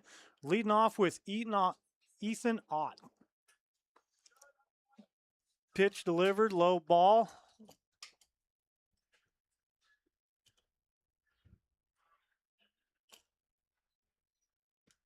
Next pitch to Ott. It's inside for a ball. 2 in a row. Luckily, there's no line in the bathroom. But we need to get a bathroom that's a little bit closer to the GCB Computers broadcast booth. Those stairs are a bit of a workout, up and down. Pitch is overturned to a strike. It was a ball. It was challenged by Wilkinson. Red Pocket Mobile. Strike zone challenge is successful. And now I'm learning about that workout. Yeah. When I was running up and down doing interviews a few times, like, man. The 1-1 to Ott. That one misses inside. Counts 2-1. Well, we need to get back in shape. We need to run these stairs more often. You're right. A little bit of a goofy transition, though. You go for some short steps down at the bottom half to big steps at the top. Line drive near the Raptors bullpen. It goes foul. Oh. How about Jason Schaff? He has retired 12 straight after he allowed the leadoff double to Blazek in the first. Yeah, Schaff's having a great outing here. I'd like to see it continue. Let's go 7 innings. He had 7 scoreless innings on June 21st in his first start. Next pitch that misses low, and the count goes full. A little bit of wind out there has started at Lindquist Field, and it's blowing out to right field. Right field's just about perfect out there. Beautiful day for baseball. Temperature in the 60s, which is rare for June 28th. The 3-2. Bouncing ball to short. Valentine gets on one hop. Crow hops, fires to first, and easily retires Ott. 6-3 for keeping score. That's the 13th straight. Retired by Schaff. So he's settling in and then some. That brings up Ryan Shonsby, the first baseman. He popped out to Valentine in his first at-bat, which came in the second inning. Johnsby just joined the Voyagers. He is 2 for 7 so far on the season. First pitch is a called strike. So Johnsby, a new addition to the Great Falls lineup, played at Washington State University. Native of Long Beach, California. 0-1. Fastball called strike. So now the count's 0-2. That great changeup. Went low and inside on the first strike. Now high and outside on the second. Caught him staring. Johnsby crowds the plate. Slightly open stance. Next pitch. That one just missed low. Boy, Schaff's done a good job mixing up speeds. One pitch would be 82. Next be 90. Then he goes back 85. Got a good variety of pitches. The 1-2. That's a breaking ball that's low. One out, nobody on here in the top of the fifth. We're just about halfway through the scheduled 9-inning affair. Outfield straight away, as is the infield. Third baseman Lane's playing off the line. Swing and a miss. 14 straight retired by Schaff. As he gets Johnsby down swinging, he's now 2 for 8 as a Voyager. That brings up Anthony Swenda, who flew out to Bavacqua in the second inning. Defensively for Ogden, Kyler Stancato is in left. Colson Lawrence is in center. Garrett Bavacqua is in right. Carmine Lane's at third. Chase Valentine at short. Cole Jordan at second. Gio Ferrara at first. First pitch is a called strike. Wilkinson is catching, and on the mound is Jason Schaff, who's putting on a clinic here at Lindquist Field. He has retired 14 straight.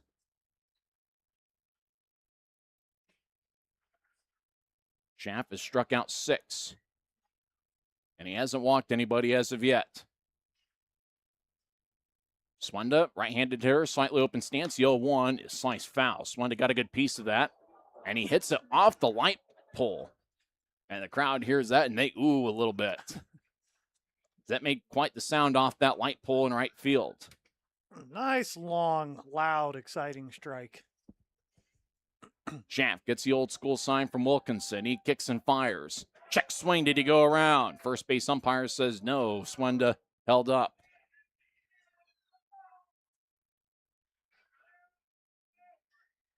Supposedly we're going to talk to a fan in the bottom of the fifth inning. Not sure it's going to be yet. There's a lot of them to choose from. You know, we haven't heard from Augie yet this year, the Raptors mascot. Next pitch, that one misses outside. Spent a little time around Augie. He doesn't have much to say. Good at high fives and fist bumps, though. No, he really doesn't have much to say, which really doesn't help you on a radio-style broadcast. You're a dinosaur. Let's get a roar. I don't even know if he does that all that often. The 2-2. Swing and a miss. Foul tip. It was caught by Wilkinson. 15 straight retired by Jason Schaff. We're halfway through the scheduled 9-inning affair. It's the Raptors 8 and the Voyagers yet to score. This is the Ogden Raptors Baseball Network. I had a couple of friends that have come here and they said that the education from the instructors was just really great. It was kind of between Davis Tech and here, and I decided to pick here because of the instructors. I've always loved hair, nail, and skin and all of those things, so I just thought it was a perfect career opportunity to be able to make my own schedule and do what I love. I really love doing men's haircuts, so that's probably my favorite. That and then just coloring's fun because you get to experiment and kind of create new things, which is always fun. It's fun because they're like our instructors and they teach us lots, but they've always become like our friends, and they're always like motivating us to do new things and challenging us and like really care about us individually and like what's going on in our lives at home, what's going on in our life at school, and they're just very compassionate towards us. I would say 100% do it, even if you're kind of on the edge, because you meet a lot of new friends, you make great relationships, and then it's just fun. You learn a lot of like life skills as well, which is great, but it's just overall a great program. I'm Callie Rasmussen, and I'm a cosmetology student here at OTEC.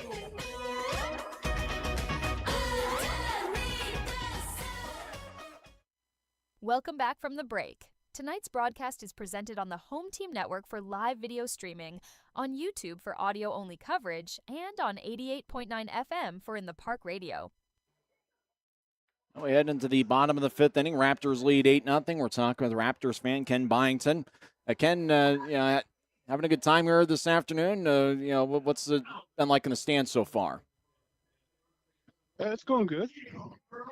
What are some of your fun memories of coming to Raptors games over the years? Just watching baseball. I'm a big sports fan. What's your favorite food to get when you go to the concession stands here at Lindquist Field? All-American dog. We can't beat an All-American dog as Gio Ferraro, the leadoff hitter, flies one to right center field, and it's deep, and it's caught by Tommy Speck to the warning track. Well, Ken, how long have you been coming to Raptors games? Is this something that you've been doing for the last, how long has it been? 10 years. It's been about 10 years. What perfect weather day. So you got light jacket. You can't say enough about the weather here today. It's about as perfect as it gets. Yeah, it's really nice today. Well, Ken, thanks for joining us, and go Raptors. Yes, sir. Thank you. That's Raptors fan Ken Byington as Gio Ferraro flew out to the right fielder. First pitch to Cole Jordan is high for ball one.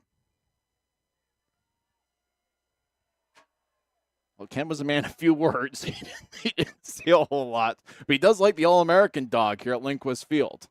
Next pitch to Jordan. Breaking ball, and that's high for a ball. Still on the mound is Zach Horwath. It's his fifth inning of work. He's made 81 pitches. Nobody yet loosening up in the Great Falls bullpen. Next pitch from Horwath. That's a called strike. Right down the middle, 87 miles an hour. Horwath has thrown his fastball in the high 80s, 87, 88, 89. I think he's topped out at 90. Jordan, right-handed hitter. 1 for 2 on the afternoon. Next pitch is yanked outside, and the count goes to 3-1.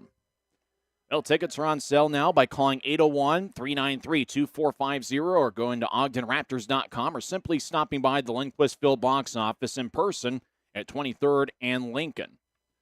The 3-1 to Jordan. That is a breaking ball, and it's fisted foul out of play towards the roof. The Raptors are the 9th highest attended team sport in Utah, and that includes the colleges, a #1 attended venue north of Salt Lake. Make some plans to come on out to Lindquist Field later on this week as the Boise Hawks will be in town for a 4-game set Tuesday, Wednesday, Thursday, and Friday. And then the Raptors will head to Boise for 2 games. Ferraro flew out to right field. Now Jordan, the second hitter of this bottom of the 5th, and he takes ball 4. Good eye by Cole Jordan, and that will bring up Dylan Wilkinson, who has 2 singles, and he's also scored twice. Raptors have had their hitting shoes on lately. They have 11 runs on Friday night, and then last night won 18-17. And the Raptors have scored 1 in the first, 3 in the second, 4 in the third. Jordan with a good lead at first. Pitch to Wilkinson's a bouncing ball to second. Up with his Blazek. It goes through his legs and to right field. Jordan chugs around to third. Boy, Blazek looked like he had it, and it would have been an easy 4-6-3 double play. It wasn't all that hard hitting because of that. I wonder if Blazek just kind of looked up a little bit, took his eye off the ball, and tried to maybe skip that step of handling the baseball, and instead it turns into an error. That's what we talked about being coached as kids. You get that one, coach will get on your case. Make the play, then the throw. Well, the tough thing is sometimes it hits you and you think about it a little bit too much, or you try to make that toss to second before you come up with the baseball. That brings up Chase Valentine, who's a triple away from the cycle. And the first pitch. And that is a little bit low. So if we're thinking cycle for Valentine, let's look at how many triples he has this year. He has 3 triples to lead the Raptors, so it is possible. And it is the 5th inning, so we will have 1 or 2 more at-bats.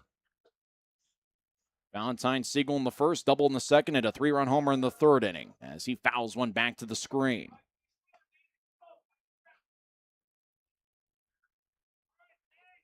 Of course, sometimes people talk about cycles, although if you hit like 2 doubles, a triple, and a home run, or you hit 2 doubles and 2 homers, that's probably even better than a cycle.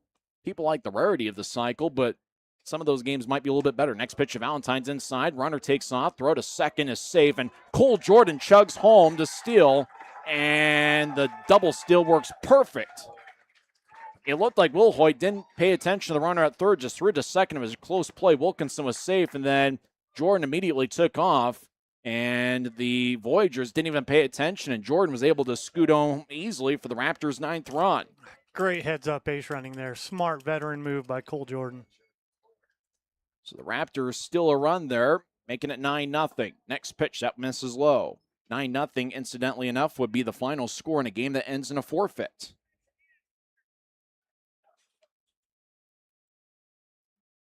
Valentine, right-handed hitter. He's been effective all year long. It's interesting hearing Sean Rapay talking about Tommy Speck, the 22-year-old that's already been in the Rangers organization, was drafted fresh out of high school. Next pitch of Valentine, swing and a miss. When a 3-1 pitch, that was perfect for Wilhoit to take something off. It's an old drop pitch.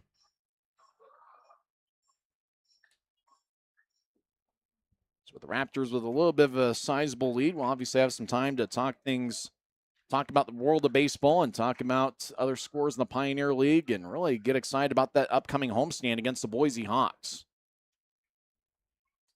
Runner at second, Wilkinson with a good lead. Pitch is swung on and missed. That was in the strike zone, and Valentine put a good swing on it, but he's a strikeout victim here in the 5th. And that was a strike, and so it wasn't like Valentine chased ball 4, put together a good cut, and just came up empty. So that brings up Garrett Bavakwa, who's 0 for 2 with a walk. Klay Thompson's warming up in the bullpen. No, that's not Klay Thompson of the Golden State Warriors and NBA fame. That's Klay Thompson, spelled with a C. He's warming up in the bullpen, a left-hander. First pitch to Bavakwa, misses outside.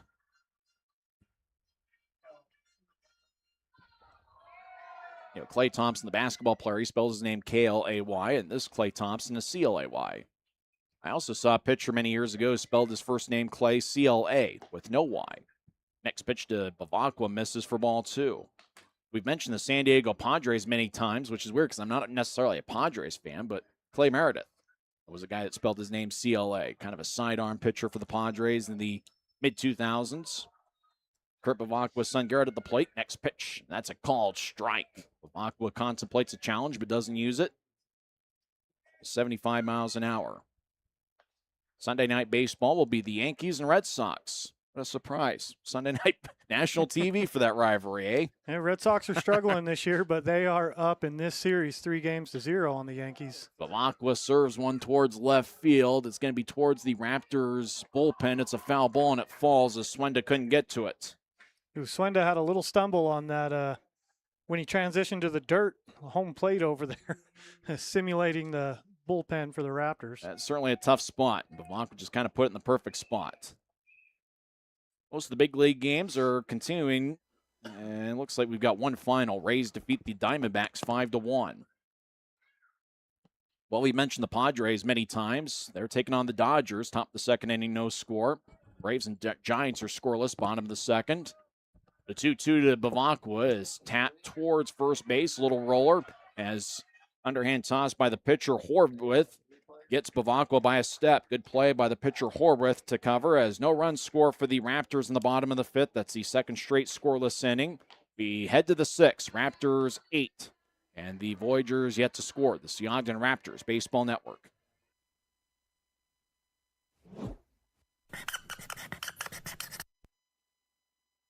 If you're a business owner with one or more employees, you'll need a workers' compensation policy. A workers' compensation policy is required in almost every state. No matter what type of work, if your employee gets hurt on the job, a workers' compensation policy addresses medical care and lost income for injured employees, fatality benefits for families and workers killed on the job, and your potential liability for covered claims. Workers' compensation coverage is divided into 2 categories: workers' compensation insurance, which helps care for the injured employee, and employer's liability insurance, which protects you. At WCF, we provide safety training, medical care, return to work coordination, and more. When your employee gets hurt on the job, we'll take care of you both.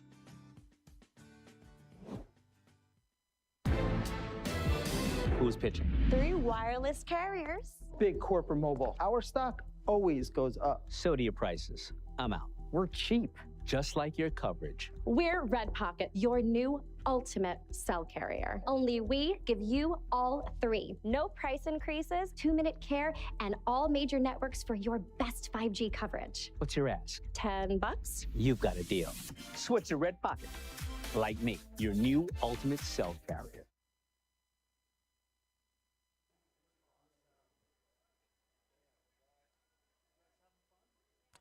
Head to the top of the 6th inning. Guess what? It's 9-0 Ogden Raptors. That would be an E10.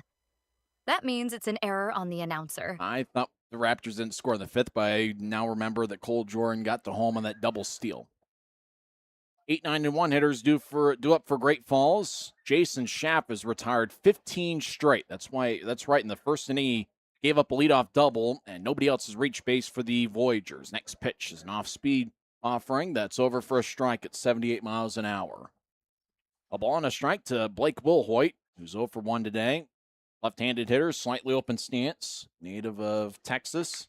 Next pitch, and that's a strike.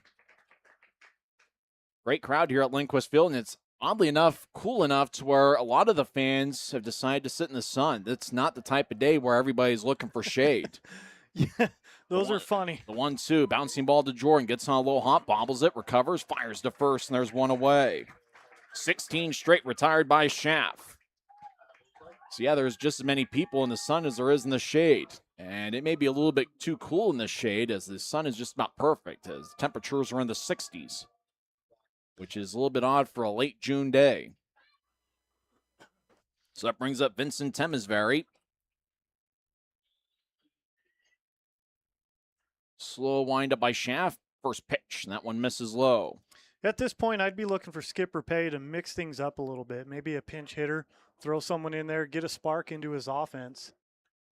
Great Falls offensively, he's really been rolling lately. 75 runs in their last 5 games, but held off the scoring sheet as of yet.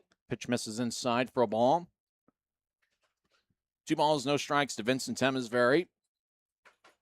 It's really been a good bat for them this season, hitting .368.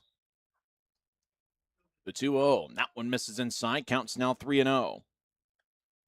Temesbury from Sherman Oaks, California. Played at Cal State Dominguez Hills for 2 years, from 2022 through 2023. Then spent the last 2 years at Gonzaga. First-year pro. 3-0. That's inside for ball 4. So that's the first base runner for Great Falls since the first batter of the game. So that breaks a streak of 16 straight. What a run that is. I think if you're a fan in the stands and you realize that, I think you give them a standing ovation, but that really wasn't much of one.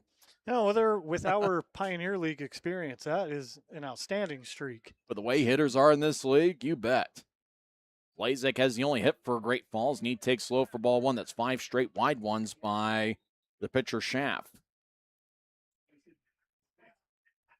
So you wonder if you're Evan Parker, if you're thinking about going out to at least slow things down a little bit, maybe give Schaff a little bit of a breather.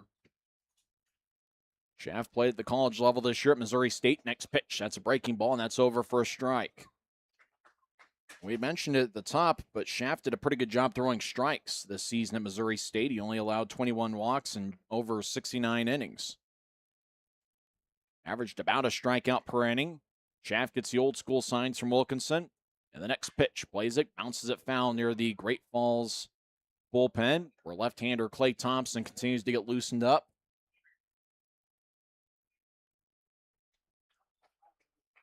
You can text the GCB Computers broadcast booth, 385-240-1121. The 1-2, pickoff throw to first, back safely is Temesbury. Clay Thompson is one of 3 left-handed pitchers on the Voyagers roster.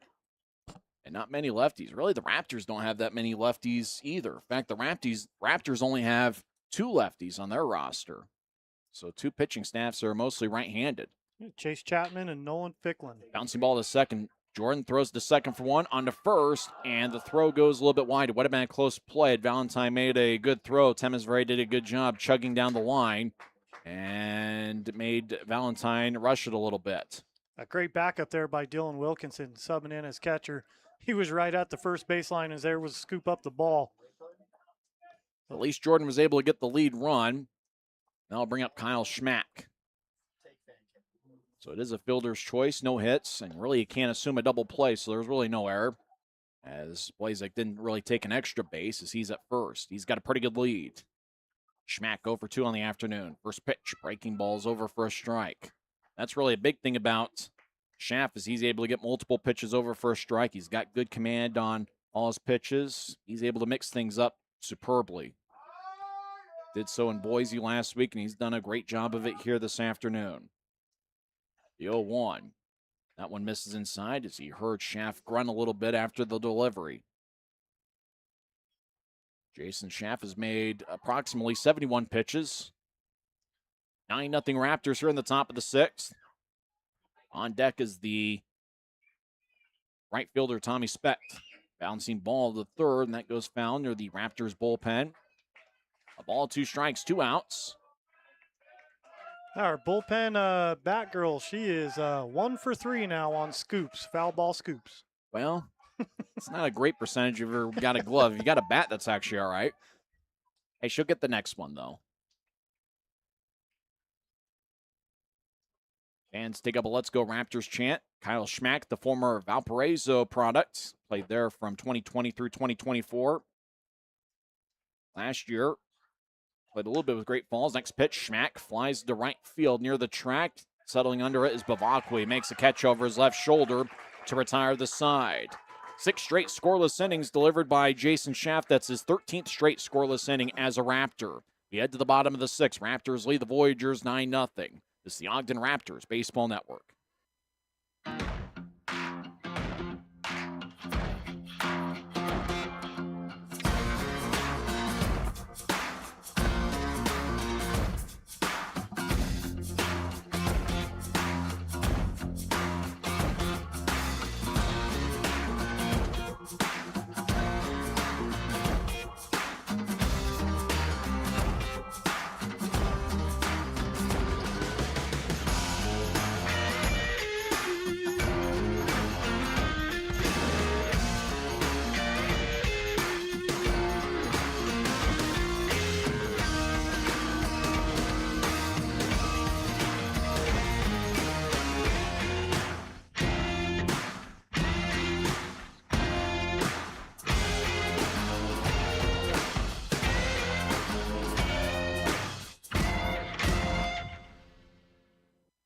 Dave Grant has proudly served the community for over 50 years, getting what you need, where you need it, when you need it, encapsulates our mission to deliver reliable and timely service.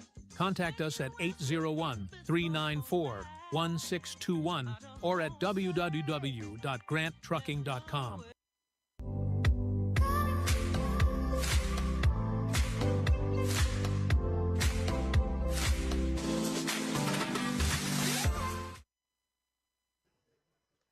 Are into the bottom of the 8th inning. Raptors lead 9-0, and for the second straight day, we're talking with the Louisiana native. Today, it's Bradley Pell from Kenner, Louisiana.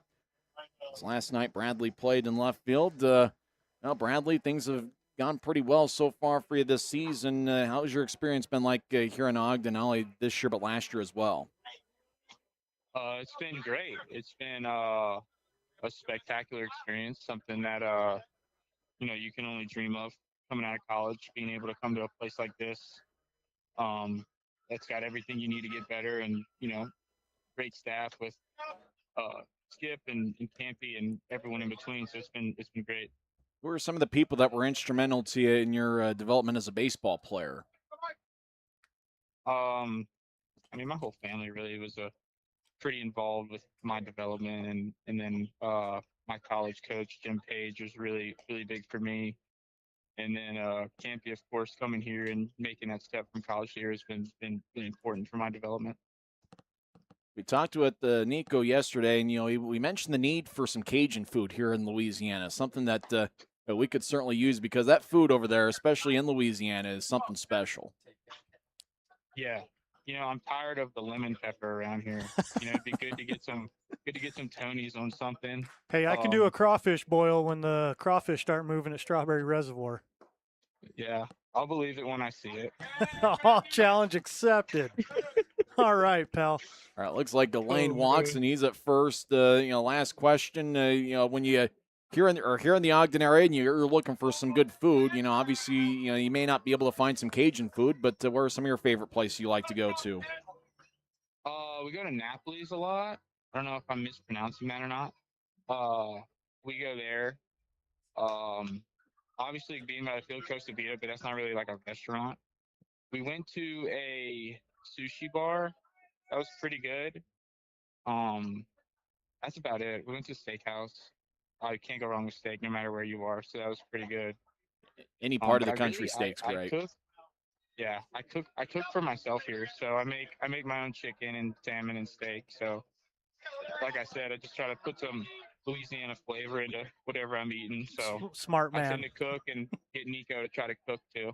Now, when you do cook, are you a good enough cook where you're confident where you're going to cook for like the entire team? Could I cook the entire team? Yeah, I mean, is it something to where are you good enough as a cook that you would feel confident feeding the team? Yeah, I mean, I would. I'd feel pretty confident feeding the team. I'd need a full off day to feed these guys, though, so that'd be a Monday project. Hey, maybe tomorrow with the off day before the series against the Boise Hawks. Yeah, that is true. That'd be a good idea. Might be a trip to the grocery store after the game. Yeah, I need to tell Skip give me my per diem real quick so I can go get some chicken or steak for him. You can ask him right after you're done with this interview. Just go up to him and when he comes back to the dugout, see what he says. Are y'all coming too? Do I need to do a +2 on that or? I mean, might have to. I mean, if there's some per diem for us along the way, then we'd certainly be all right with it as well. We're going to claim we have interviews to do with players, so yeah, we're in. That's right. Okay. Well, Bradley Pell, thanks for joining us, and good luck the rest of the way. Absolutely. Thank you so much. That's Bradley Pell. The first two have reached via walk as Clay Thompson's the new Great Falls pitcher. Thompson, 6'1", 195 pounds, 26 years old, out of Coppin State University. He's used to a little bit of warmer weather as he is from Gilbert, Arizona. Thompson's making his fourth appearance this year, all of them in relief. He's worked 2 innings. He's given up 4 runs. He hasn't allowed a hit, but he has walked 6, and he struck out 4. So it's now 8 walks if you count the 2 here in the bottom of the 6th. And why wouldn't you? Because they've already happened. First pitch to Lawrence is inside for ball 1. You know what we should do to help out Nico and Bradley is we should open up a Cajun restaurant. There we go. I've like that. been to a couple of those places. Those are spectacular. There was one that opened up in Riverdale, but it didn't last too long. I believe it got shut, or they closed doors. And well, if we can come up with the money, we just need to win one lottery. That's all we need to do. Which we'll need to drive to Wyoming or Idaho, and let's see if we make that happen. yeah, my family, we can put together a pretty awesome seafood boil when we go catch crawfish. And well, there you go. Let's feed the team tomorrow or sometime during this Boise series. So there's 2 balls, no strikes to Colson Lawrence. Runners at first and second. They both got good leads. 9-0 Raptors. Next pitch, that one misses inside for ball 3. As pitching coaches would say, oh, those bases on balls. And Chuck Shirley, the Montana Mountain Man, the pitching coach for the Voyagers, is probably thinking that right now. As Thompson comes set, the 3-0 to Lawrence. Fastball, that one misses. And so Thompson has walked, the bases loaded. That brings up Sebastian Greco, who's looking for a grand slam. 9-0 Raptors. They scored 1 run in the first, 3 in the second, 4 in the third, and 1 in the fifth.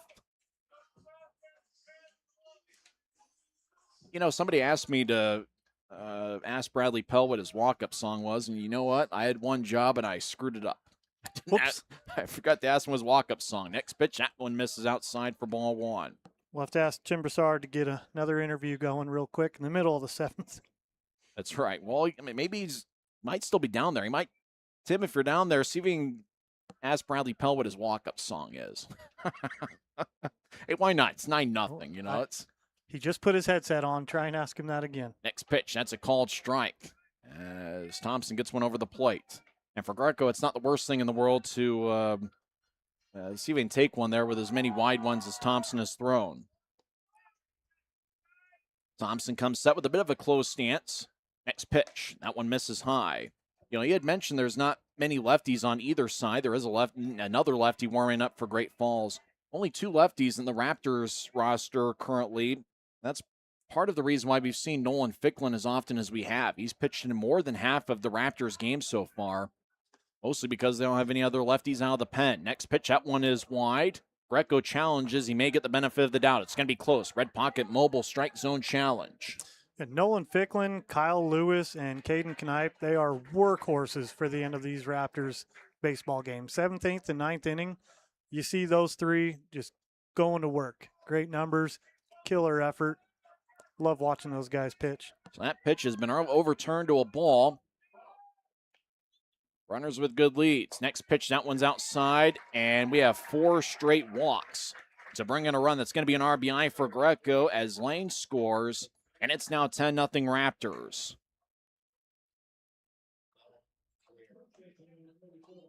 So that brings up Gio Ferraro, who's 1 for 3, singled in the 3rd inning and scored a run. And the Montana Mountain Man, Chuck Shirley, is going to go talk with Thompson, as there is another lefty loosening up in the bullpen. On this date in baseball history, in 1997, David Wells of the New York Yankees starts the game against the Cleveland Indians wearing a Babe Ruth autographed 1934 hat. It was a game-used Babe Ruth hat. He pitched 1 inning with that old hat, and then Joe Torre told him to take it off. Torre, the Yankees manager, because after all, that hat was a little bit too old to be conforming with the Yankee uniform. Yeah, you don't mess around with Yankees dress code and hair code. Cleveland won that game 12-8, but David Wells did pitch 1 inning in that old Babe Ruth autographed hat. On this date in 1999, Hack Wilson of the Chicago Cubs upped his 1930 RBI total from 190 to 191. The missing RBI came from the second game of a doubleheader between the Cubs and the Reds on July 28th of 1930, when Charlie Grimm was wrongly credited with 2 RBIs and Hack Wilson got none. That was the famous year where Hack Wilson had 190, now check that, 191 RBIs. Kind of a short, stocky outfielder who just drove in runs by the bunches that year in 1930. So Hack Wilson got 1 more RBI some 69 years later. That reminds me a bit of Kenny Oyama, who was a Ogden Raptor last year, center field. He was either slamming line drives or flying out, but RBI machine. Next pitch is high to Gio Ferraro. On this date in 2007, Frank Thomas hit his 500th home run, and on that same day, Craig Biggio had 5 hits to get to 3,000 hits in his major league career. Next pitch to Ferraro, and that one is low as Roy Thompson's having a tough time getting the ball over the plate. Count is 2-0. And another walk would bring in another run. It's 10-0 Raptors. They have scored in 5 of their 6 runs here this afternoon. They scored in 7 of their 9 innings last night in an 18-17 victory. Next pitch, and that is a strike, and Ferraro swings and fouls at first base side now to play. So it counts 2-1, and interesting seeing Ferraro swing there, and with the guy that's having as tough a time throwing strikes, that one was over the plate. Well, you think about taking a strike or 2 there, but he decided to give it a whack. Thompson comes set and delivers. That one's low, ball 3. That one was blocked by Will Hoyt. We saw some outstanding blocks late in last night's game by Great Falls catcher Antonio Barranca. Also on this date in baseball history, in 2009, Mariano Rivera of the Yankees got his 500th career save as the Yankees defeated the Mets 4-2. And that was all here on June 28th in this date in baseball history. The 3-1 to Ferraro. That one's inside, ball 4. 5 straight walks to begin the bottom of the 6th as Stancato scores, and it's now an 11-0 game. John Rapay is going to make the walk out, and we're going to get a call to the bullpen as another lefty is going to come in for the Voyagers. It's all Raptors here this afternoon, 11-0, as Ogden is rolling this afternoon. They've gotten 6 shutout innings from Jason Schaff. We'll come back and talk about the new Great Falls pitcher on the other side. You're listening to the Ogden Raptors Broadcast Network. At GCB Computers, we specialize in high-quality, refurbished computers that save you money without sacrificing performance. We believe in use it before you buy it. Come into our showroom, Power up your future computer and test it out yourself so you can buy with confidence. Visit GCB Computers online at www.gcbcomputers.com or call 385-515-1797. That's GCB Computers, the computer you need at a price you can afford.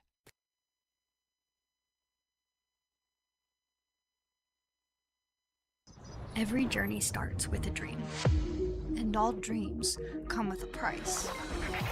Saving is an uphill climb, but with goals, determination, and the right partner, there's no dream you can't reach. No peak is too high. Bank of Utah provides all the tools and support I need and is with me every step of the way. So what are you waiting for? Start your journey with Bank of Utah today.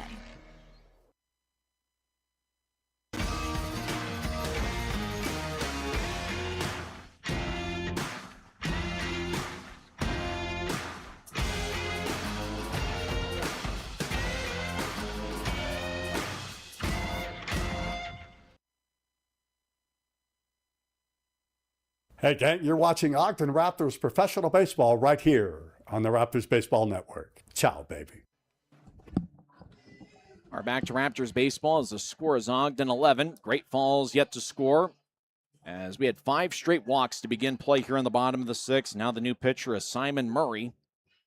Murray making his 14th appearance this year. He's got a 2-0 record with a 12.79 earned run average. He's worked 12 2/3 innings, giving up 22 hits. He has allowed 19 runs. He has walked 13, and he struck out 22. Pioneer League is batting .367 against him, but that strikeout rate is something else. 22 strikeouts in under 13 innings, so just about 2 per inning. Vincent Temesbury is a good friend of Raptor Tyler Gannis. Those two know each other pretty well. They played travel ball together. The youth sports scene is certainly something that's changed over the years. Murray's first pitch to Jordan. That one misses low for ball 1. Murray's a hefty lefty. 6'2", 230 pounds out of Lee Summit, Missouri. Kind of a burly build, strong lower half. From the stretch, and he fires. That one misses low, 2-0 to Cole Jordan. Maybe we'll see Tyler Gannis before this date's over. He isn't starting for the Raptors, but he's a multi-talented person. Been involved with some big projects. Whoever his agent is, we got to get on the line with them. Next pitch is a called strike, counts 2-1. We are just getting more and more on Tyler Gannis. Voiceover for Disney? He's got his own website. He's certainly an interesting, multi-talented person. Somebody's going to be very successful in life. In fact, he already is successful. The 2-1. Bouncing ball to third, and it's past Swindon. It through for a base hit. 1 run scores. As being held up is Greco, and that's the 3rd run for the Raptors. It's an RBI single for Cole Jordan, and it's now a 12-0 game. Just bounced it right past Swenda, and Swenda dove towards his left but couldn't come up with the baseball. So Raptors continue to pour it on, which is really nothing new. 3 straight 10 or more run games in this series. It's 11-0. Raptors have scored at least 11 runs in each of the 3 games in this set. Murray checks the runner. The guy at first is not being held on, and that's Jordan. Pitch to Wilkinson's a swing and a miss. Ooh, like you mentioned earlier, he was drooling over that high ball. He loved it. Fastball straight down the pipe, just a little high. 91 miles an hour from Murray. Those high balls certainly are intriguing. Kit Keller in a league of their own. She likes the high ones. Next pitch to Wilkinson. That's low for a ball. Lay off the high ones, Kit. I know what I'm doing. I like the high ones. Kit was stubborn. She sure was. Little sister syndrome. Now, league of their own. That was a classic. Jimmy Dugan, manager, played by Tom Hanks. 7-time home run champ. Next pitch to Wilkinson, misses high. So you can say that Jimmy Dugan was kind of a combination of Ralph Kiner, who was also a 7-time National League home run champ, and Jimmy Fox. People say it was somewhat based on Jimmy Fox. We actually mentioned yesterday, as in June 27th, 1938, he hit his 400th career home run. 2-1 to Wilkinson as a check swing and roller towards second. It's going to turn out to be like a perfectly placed bunt. It's going to be an infield single as Wilkinson beats the throw to first. And scoring is Greco, and it's now a 12-0 game. Oh, just excuse me, check swing. Give me an RBI for that. Wow. Didn't mean to swing, and it tapped it perfectly towards the second baseman, Blazek. Kind of looked like Willie Mays Hayes' base hit to open up the season for the Cleveland Indians in Major League. Whoops. Yeah, that ball just decided to lay down and take a nap in the grass, and Blazek had to attack. Just couldn't get there in time. I give Blazek credit for sacrificing his body on that racket. That guy's got a family to think about. So first 7 to reach during the bottom of the 6th, 5 walks, followed up by 2 kind of soft hit singles. Chip shots. Oh, that one was a putt for Wilkinson. And that was just started off the green, then rolled right to the cup. Next pitch to Valentine's a called strike. You know, Valentine gets a triple and completes a cycle. We could probably say that we've seen a full game. We could probably call it after that.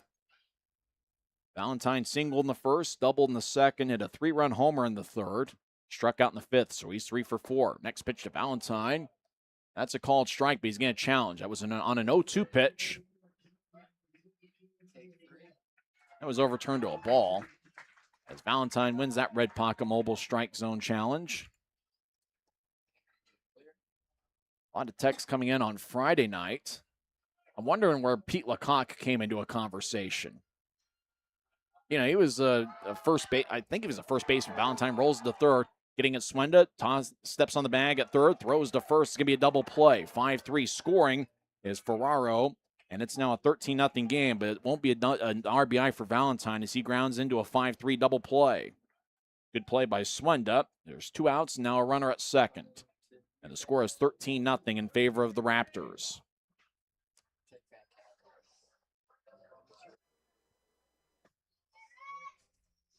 So Bavak with a batter.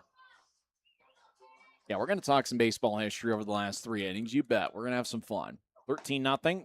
First pitch, that's a called strike, as you could hear Murray grunting from the plate after delivering the 92-mile-an-hour fastball. You ever stepped in a box to a 92-mile-an-hour fastball, Eric? No, sir. I'd probably duck out. Next pitch, that's a bouncer towards short. Up with it as Cruz bobbles it and has no play. Cruz was looking for the backhand. He had the runner in front of him. I believe that was Wilkinson running in front of him, and Cruz just took his eye off the ball and clanked it.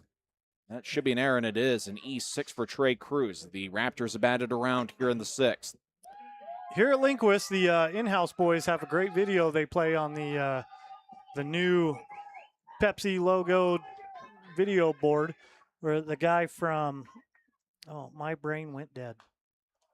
Blaine fouls it foul off the netting, first base side. So the score is 14-0 Raptors, as it was a 9-0 game coming into the 6th. 5 runs have scored here in the 6th. Bench warmers. Bench warmers, yeah. He gets in to take a swing, and the 10-year-old scares him out of the box. This 10-year-old's going to be pretty scary at times. Next pitch is foul back to the screen. And we talked about the 20-year age gap last night. I'd step into that box and probably back out coming from the 23-year-old. I just stand there, hope I didn't get hit, and would look for a walk every time. There's no way like that. I'm always impressed with guys that can have the hand-eye coordination to hit a baseball consistently. The 0-2 inside as Lane raised his arms and made sure to get out of the way. That's going to be challenged by Great Falls. Not sure if they're going to win it, though. Red Pocket Mobile Strike Zone Challenge. And the pitch is confirmed to a ball. Major League 2, Dorn gets in and gets told to eat one for the team. Yeah. I'll be that guy.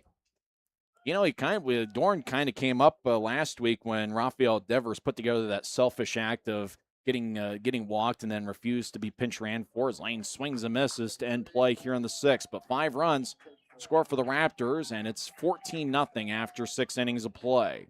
You're listening to the Ogden Raptors Baseball Network.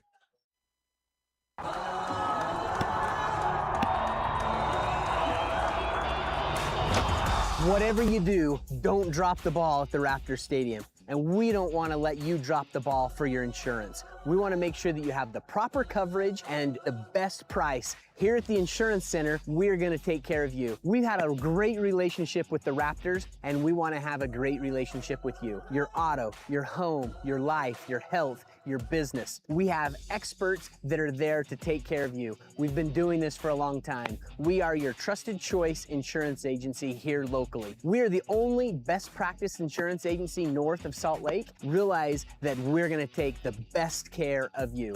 Give us a call, 801-622-2626. Look us up online, www.insurancecenterut.com. We're here to take care of you and hit the ball out of the park.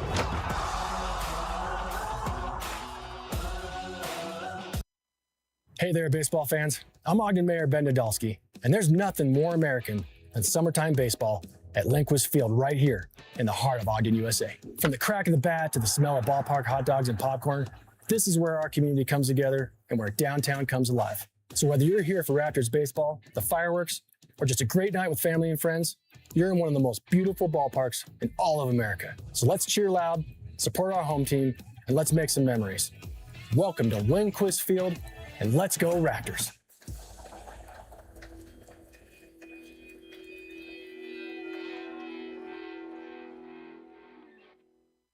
Hey, gang, you're watching Ogden Raptors professional baseball right here on the Raptors Baseball Network. Ciao, baby. We're here at Lindquist Field. We go into the top of the 7th inning. 14-0, the Raptors out in front, although the scoreboard right now has it as 13-0. But I do believe the Raptors scored 5 in that 6th inning. First pitch to Tommy Specht is inside for a ball. Boy, how about the job that Jason Schaff has done? He's only allowed 1 hit through 6 innings. He has walked just 1, and he has retired 18 of the last 19. Next pitch, that one misses, counts 2-0. Only 81 pitches thrown, and he's in to the top of the 7th. I asked about Tommy Specht. He's a guy that's got pretty good tools. He's only 22 years old. In fact, he just turned 22 earlier this week. That next pitch is a called strike. Counts 2-1 to Tommy Specht. Drafted right out of high school in the 6th round by the Rangers. And, he kind of struggled a little bit, getting adjusted to pro ball, got released, and ended up in independent ball. Was with Great Falls last year and was solid. He's having a good year this season. That next pitch is fouled out of play. We really saw in the last series him display an outstanding throwing arm. He's got 7 triples, so he's got great running speed. He's got long legs, but that good stride. He's got a pretty good swing. He's somebody that, you hope gets another chance in affiliate ball because he certainly looks like he's got all the talent in the world. That's a called strike 3. Specht can't believe it, but he goes down looking as he was caught in excessive window shopping as he was looking at one too many. 7 strikeouts. Do I have my total correct? I think your math is correct. My current high math says 7. So that Great day. Keep it rolling, bud. Brings up Trey Cruz. Boy, you thought about how can he top the outing he had on June 21st, and he's done so. First pitch to Cruz. That one's outside, and he's doing it against a pretty good Great Falls lineup. And it's not like it's a Sunday lineup where they're sitting a bunch of regulars. It looks like they've got, outside of Barranca, the catcher, they've got pretty much a normal lineup. Next pitch misses outside to Trey Cruz. Skipper Pay might just be playing defensive ball right now, just trying to get out of this one and roll home this afternoon. But I wouldn't be shocked to see him bring in a pinch hit, get something going for this offense. Now Barranca might be an option. Next pitch is foul, back to the screen. They get a day game after a night game. You got a day off tomorrow. And obviously, if you want a pinch hitter, you probably wait till maybe you get a few runs on the board, get kind of a high leverage situation when you bring in a good pinch hitter. Or maybe in a situation like this, maybe you take it regular and get him off his feet for a little bit. Kind of going the other way and start thinking about Tuesdays. They're going to be hosting the Glacier Range Riders to start a series. That next pitch, that one misses, counts 3-1. 1 out, nobody on here in the top of the 7th. Raptors lead 14-0. At least we believe it's 14-0. Although the scoreboard's got it as 13-0. That next pitch is a walk. Trey Cruz got a pretty good eye at the plate. That's the second walk issued by Schaff. 1 on, 1 out for Ethan Ott. Now let's get Schaff to get this knocked out. 2 more outs so we can head down to the O-Town Beach Club, grab a Pepsi, have a little break for the 7th inning stretch. I think that'd be great. What do you think? Are you in? I think so. Get another spicy dog or a bratwurst? Yeah, that spicy Polish is what I had earlier today, and that was outstanding. You treat yourself to that Raptor burger I told you about. Line drive, left field, base hit. Second hit for Great Falls this afternoon, and it's off the bat of Ethan Ott. Had an outstanding day on his birthday yesterday as he went 3 for 5 with 5 RBIs. Had a couple doubles. He turned 23 yesterday. That brings up Ryan Shonsby, who's 0 for 2 this afternoon and 2 for 9 in a Voyagers uniform. Nobody warming up in the bullpen, but Evan Parker is going to slow things down, and he'll talk with Jason Schaff. The Voyagers, they're going to keep battling with what they've done at the plate. Let's go over some Pioneer League scores, duck in some scores while we have a moment as Evan Parker talks with Jason Schaff. Top of the 9th inning, Modesto leads Long Beach 8-6. Bottom of the 6th inning, a pretty good one going on as the Red Ponca Mobiles have a 7-6 lead over the Glacier Range Riders. Bottom of the 3rd at Melaleuca Field, Boise leads Idaho Falls 5-3. Yuba Sutter has a 4-0 lead on Oakland. That game's in the bottom of the 4th. The theme is Christmas in June. Salt Lake Bees had that last week. That was certainly weird because, well, it's not June. Billings and Missoula were supposed to get underway at 2 o'clock, but there's no score reported as of yet, so not sure if maybe there's a little bit of rain in the Missoula area, as they haven't posted anything, although that game was supposed to have started an hour ago. So that's the scores across the Pioneer League. Conversation's over. Shonsby, left-handed hitter, wiggles the shillelagh back and forth.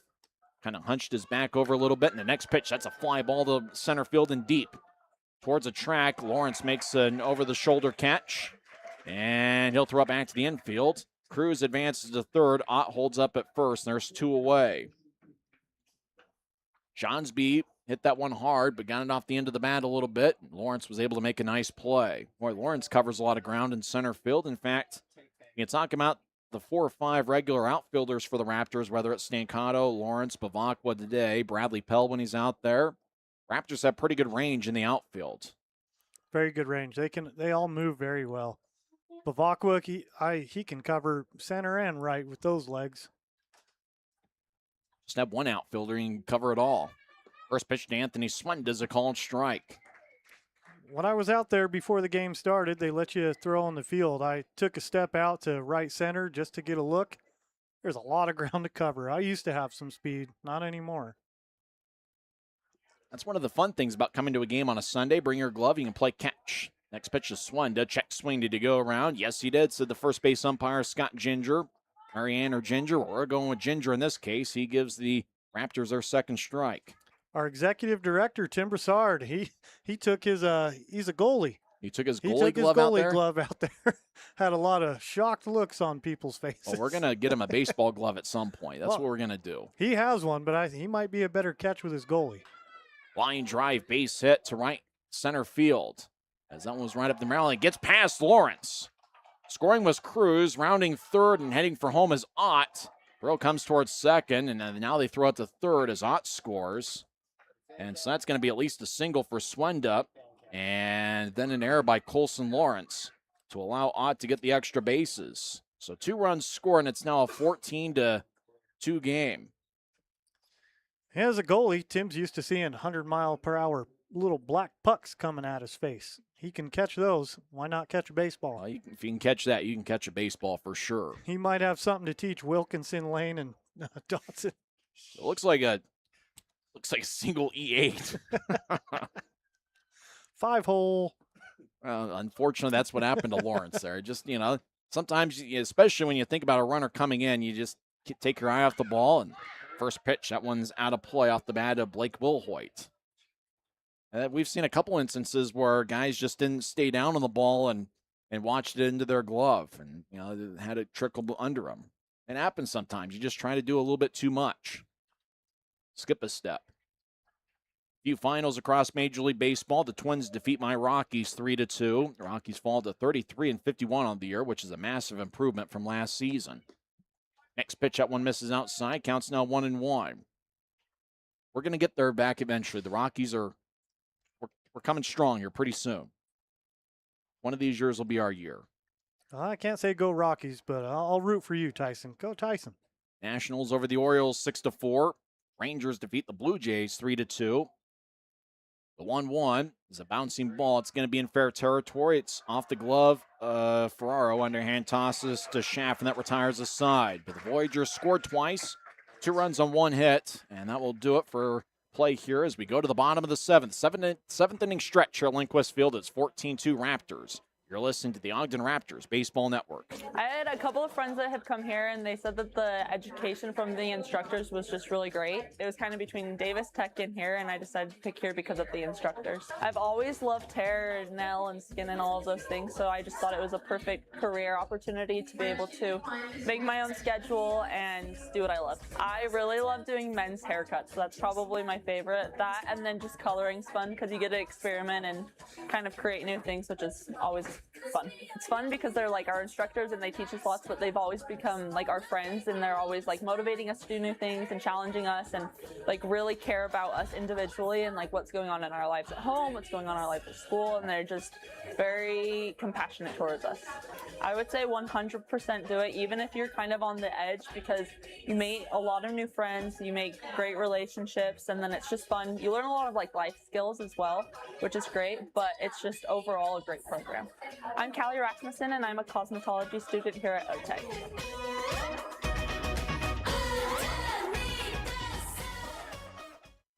Little moments become big when you don't have to worry about your finances.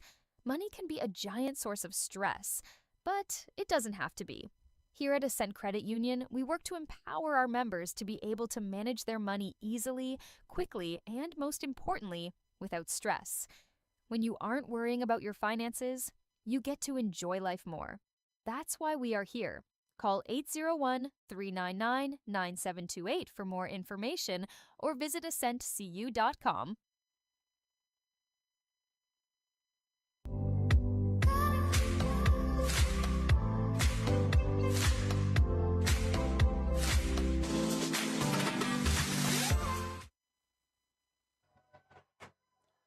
We head to the bottom of the 7th inning. Kyler Stankondo to lead things off, and he fists one foul. As Simon Murray's the Great Falls pitcher. Tyson Whiting here with Eric Kelleher as we're in the GCB Computers broadcast booth at Lindquist Field. 14-2, Raptors out in front. Murray with a close stance from the stretch. Next pitch is Stankondo, and that one misses. Tyson, you know how I know I'm getting old? Can't see the scoreboard? That and I'm starting to do all the funny little things my dad did. I did not think was funny, but now I do. Stankondo bounced one to third. Swenda gets it on a short hop, fires to first. Close play, Stankondo's out.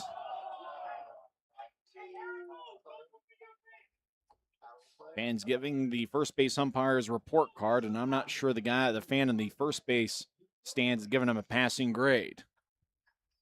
Those fly balls back to the net. I'll put my hand out like I'm going to catch it, but I know that net is there. Well, that's a little bit better than some people. Some people are going to be flinching and rolling out of the way. At least you're trying to make a play. Yeah, I'd look at my dad. What are you doing?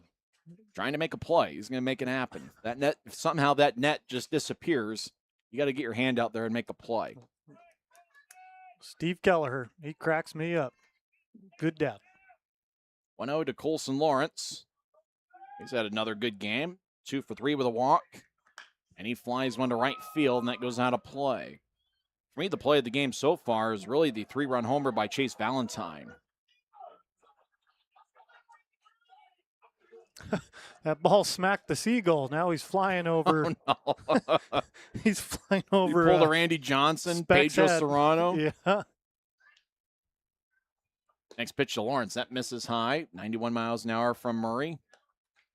That was great in Major League 2 when Pedro Serrano doubled off a pigeon, then tried to perform CPR and got tagged out before the tying run scored. Those references are making me laugh because I just watched that movie the other night. Next pitch, that's a breaking ball, and that one misses. Murray wanted it, but the count's 3-1. See, I watched Major League 2 many times before Major League 1 because obviously being younger and growing up in like a Mormon household, they won't let you watch Major League 1. There wasn't anything except for language. Next pitch up misses off the top of that foul, off the top of the screen. Count goes full.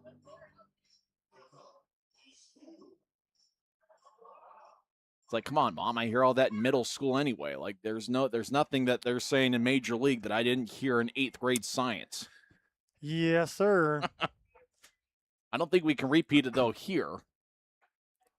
The payoff pitch. That's tap foul towards the Raptors on deck circle. We could say everything once. That's one of the broadcast rules. You can say everything once. If you say something too bad, you're not going to get a chance to say it twice.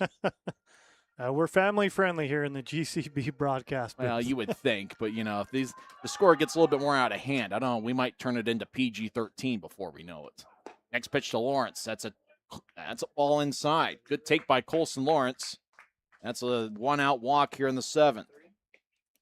Second walk in a row for Colson Lawrence. Good patience in the box. So that brings up Sebastian Greco. 1 for 3 with a walk. He's reached base twice, and he has scored twice. Other finals across Major League Baseball. Phillies defeat the Mets 5-4. Mets a couple of days ago replaced manager Carlos Mendoza. Royals over the White Sox 5-4. First pitch, that's line foul, first base side. Boy, that didn't miss the bag by much. About the White Sox, 43-39 despite the loss today. What a year they've had. Just 2 years ago, they won, 43 games? Maybe? It might have even been like 40 games that they won. Cardinals over Timbersards, Miami Marlins 2-1. That game's gone final. Marlins 44-40 on the year. Swing and a miss. Greco from Tampa, Florida. Wonder if he grew up a Rays fan.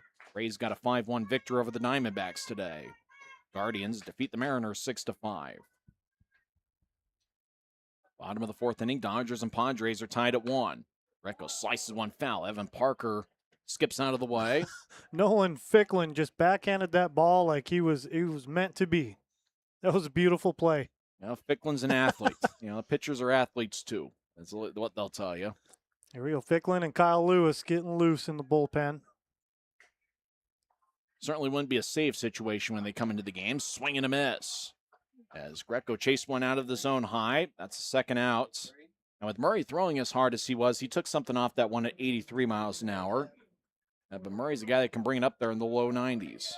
Greco must have just been ahead of that ball because there wasn't much movement to it. That's just it. He just, you change speeds a little bit, it messes up with the timing. First pitch to Ferraro. That one's inside. Thanks for everybody for sticking with us. The score is a little bit out of hand with Ogden in front, 14-2, and the Raptor fans certainly love it. Rubber match of a 3-game series. Great Falls won 15-11 on Friday.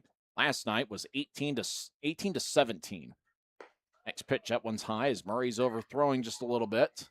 That whole game was exciting. From the 4th inning on, back and forth, nothing but chaos and excitement. Few missed calls, few good calls. Great game. Raptors came out on top.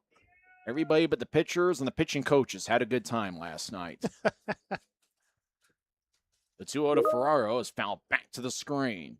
It was Ferraro who was last night's hero as he got the game-winning hit by pitch. He certainly would have loved a game-winning single, but the first pitch with the bases loaded and 2 outs hit him right in the helmet. Gave the Raptors an 18-17 victory.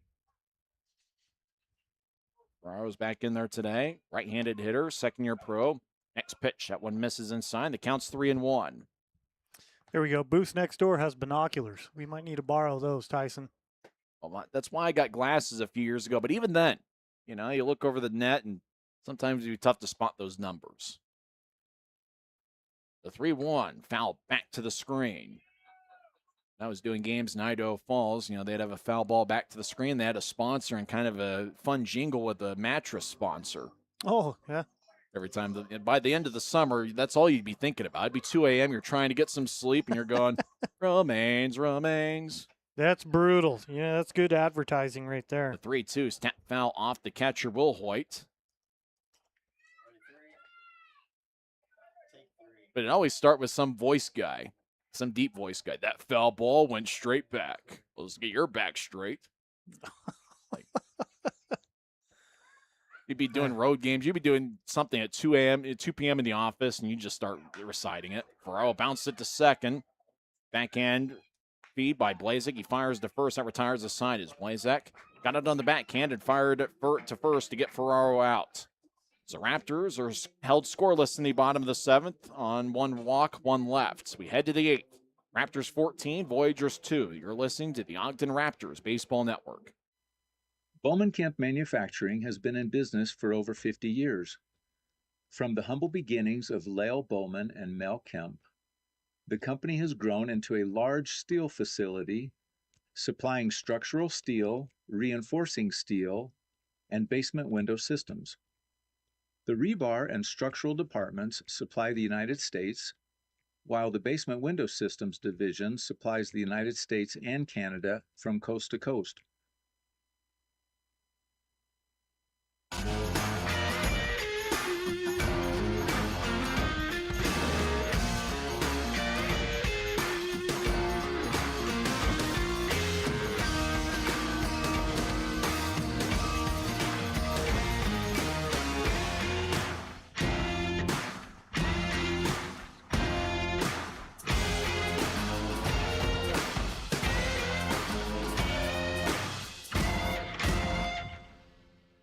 Raptor fans, Tara Carney, your local Allstate insurance agent, wants you to know you are always in good hands with Allstate. They can help with all your insurance needs, from protecting your auto and property to your family's future with life and financial services and everything in between. Give Tara a call at 801-606-4547 or email her at tara@allstate.com for a free quote. You can even stop by her office on the corner of 20th and Washington. And remember, you're always in good hands with Allstate.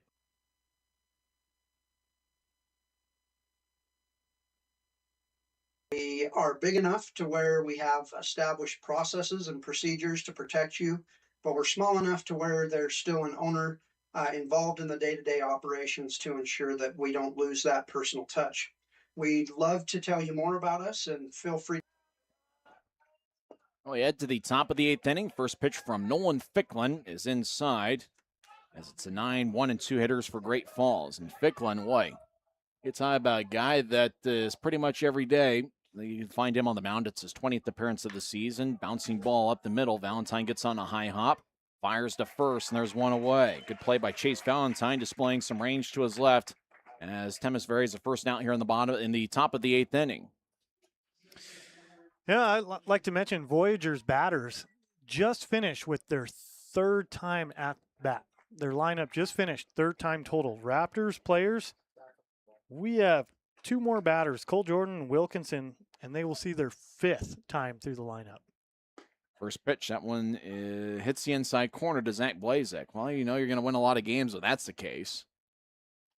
And how about the job that Jason Schaff had? I think we can safely say he's the flamethrower of the game. We'll talk about that during the postgame report. Next pitch to Blazek's in the dirt. For Nolan Ficklin, it's his 20th appearance. He's got a 1-1 record with an 8.24 earned run average. He has worked 19 2/3 innings, allowing 29 hits, 27 runs. He has walked 20 and struck out 17. Pioneer League is batting .358 against him. Next pitch to Blazek.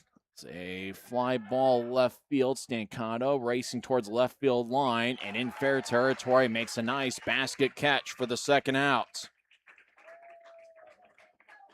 Good play by Stancato, who had to race towards his right after it, towards the left field line that hung in the air 5.1 seconds, and Stancato made a nice play. Yeah, Ficklin might not get the credit due. He's not striking guys out, but he's keeping the ball in the park. That's 2 outs in his first inning of work. That's good work for a pitcher.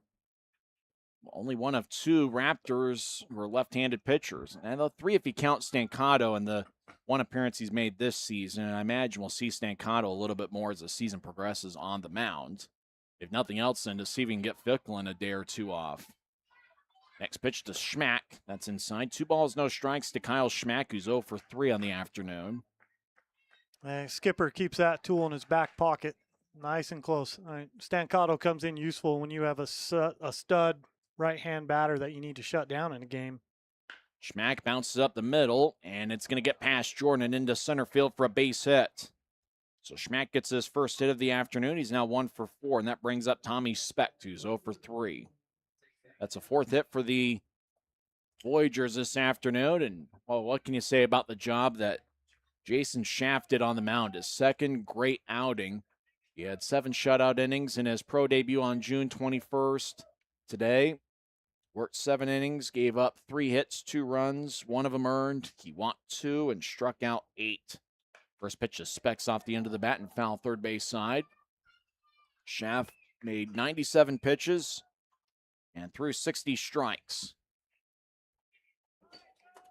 He had 5 flyouts and 8 groundouts to go along with the 8 strikeouts. So in 14 innings as a Raptor, Schaff has allowed just 2 runs, just 1 of them earned. That's through 14 innings. Next pitch misses outside, 2-1 to Tommy Specht. So the Raptors are playing an exciting brand of baseball, and you got to make sure to make some plans later on this week for the 4-game set here at Lindquist Field. Next pitch, that one misses outside, counts 3-1 to Tommy Specht. Boise will be in town. They've been a winner all year. And as coming into play, Ogden, Boise, and Modesto each have a 20-15 record. The 2-1 is a fly ball to center field. That is deep, but it's going to stay in the ballpark as Raptors got a guy there, and it's Colson Lawrence who makes a catch over his head for the 3rd out. No runs, 1 hit. There was 1 left. We head to the bottom of the 8th. Raptors lead 14-2. This is the Ogden Raptors Baseball Network.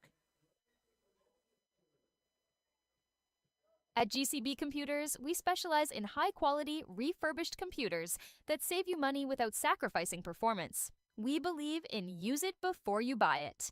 Come into our showroom, power up your future computer, and test it out yourself so you can buy with confidence. Visit GCB Computers online at www.gcbcomputers.com or call 385-515-1797. That's GCB Computers, the computer you need at a price you can afford.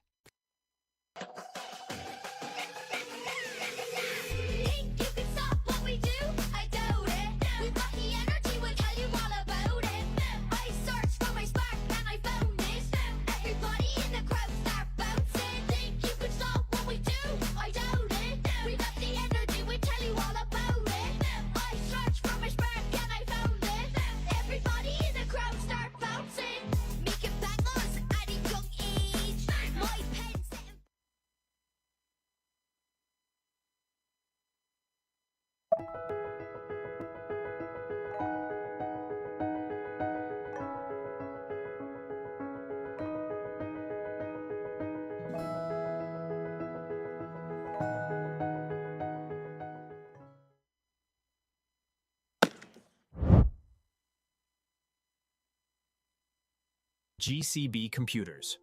Refurbished, reliable, and ready to go. The computer you need at the price you can afford.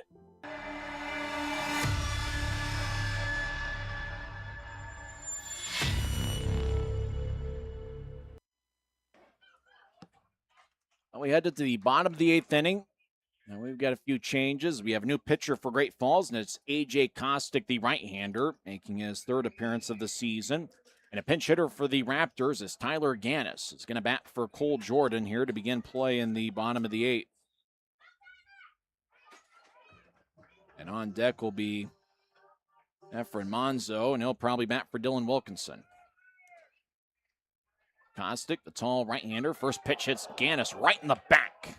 And Gannis enthusiastically will run to first. It was an off-speed pitch, and Gannis comes right off the bench, and he didn't have his morning coffee. He certainly got a little bit of dose of it right there with him being hit by a pitch. He took that like a tough guy. There was no acting, no voiceover for Disney, no piano. He ate it and took off to first base. What a stud. You could say, he's Hollywood when he needs to be, and when he needs to be tough and be kind of one of those stuntmen, then there he is right there. There you go, Hollywood. You need a stuntman? Call Tyler Gannis. We have another pinch hitter as Efren Monzo is going to get a plate appearance against A.J. Kostick. Monzo on the year, hitting .283 with 1 homer, 13 RBIs, right-handed hitter with good size. First pitch from Kostick is fouled out of play first base side. Is a fan going to make a play? No, it's just off the roof. The fans were looking to make a play. Well, there was a guy in sunglasses that was hoping the ball would come back towards him. That's a rare occasion. It comes back. There must be some snow blocks up on top of that patio. A ball will bounce back into the stadium. Next pitch to Monzo is a called strike. As we mentioned before, make sure to make some plans to come out this week and watch a fun brand of baseball as the Raptors will take on the Boise Hawks. Boise and Ogden came in with identical 20-15 records coming into play this afternoon. Next pitch, that one misses low. It's blocked by Will Hoyt. Speaking of Boise, they're at Melaleuca Field taking on the Chuckers. That game is in the bottom of the 5th inning. And Boise leads Idaho Falls 5-4.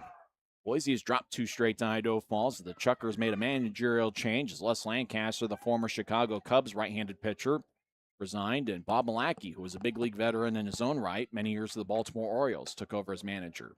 Next pitch misses inside, counts 2-2 to Efren Monzo. I think the Chuckers will be here in July for a series. Looking forward to that. We're talking about rivalries. I know the Orem Owls were a big rival to the Raptors over the years, but I think Idaho Falls is one that's a pretty good rivalry to the Raptors. Only a couple-hour drive between the two. Monzo winds one to left center field. It's going to stay in the ballpark, and it's going to roll all the way to the wall in one hop. As Ganis rounds third, he's going to be held. He's going to head on home. It's an RBI double for Efren Monzo, and it's now a 15-2 game. Monzo certainly needed that.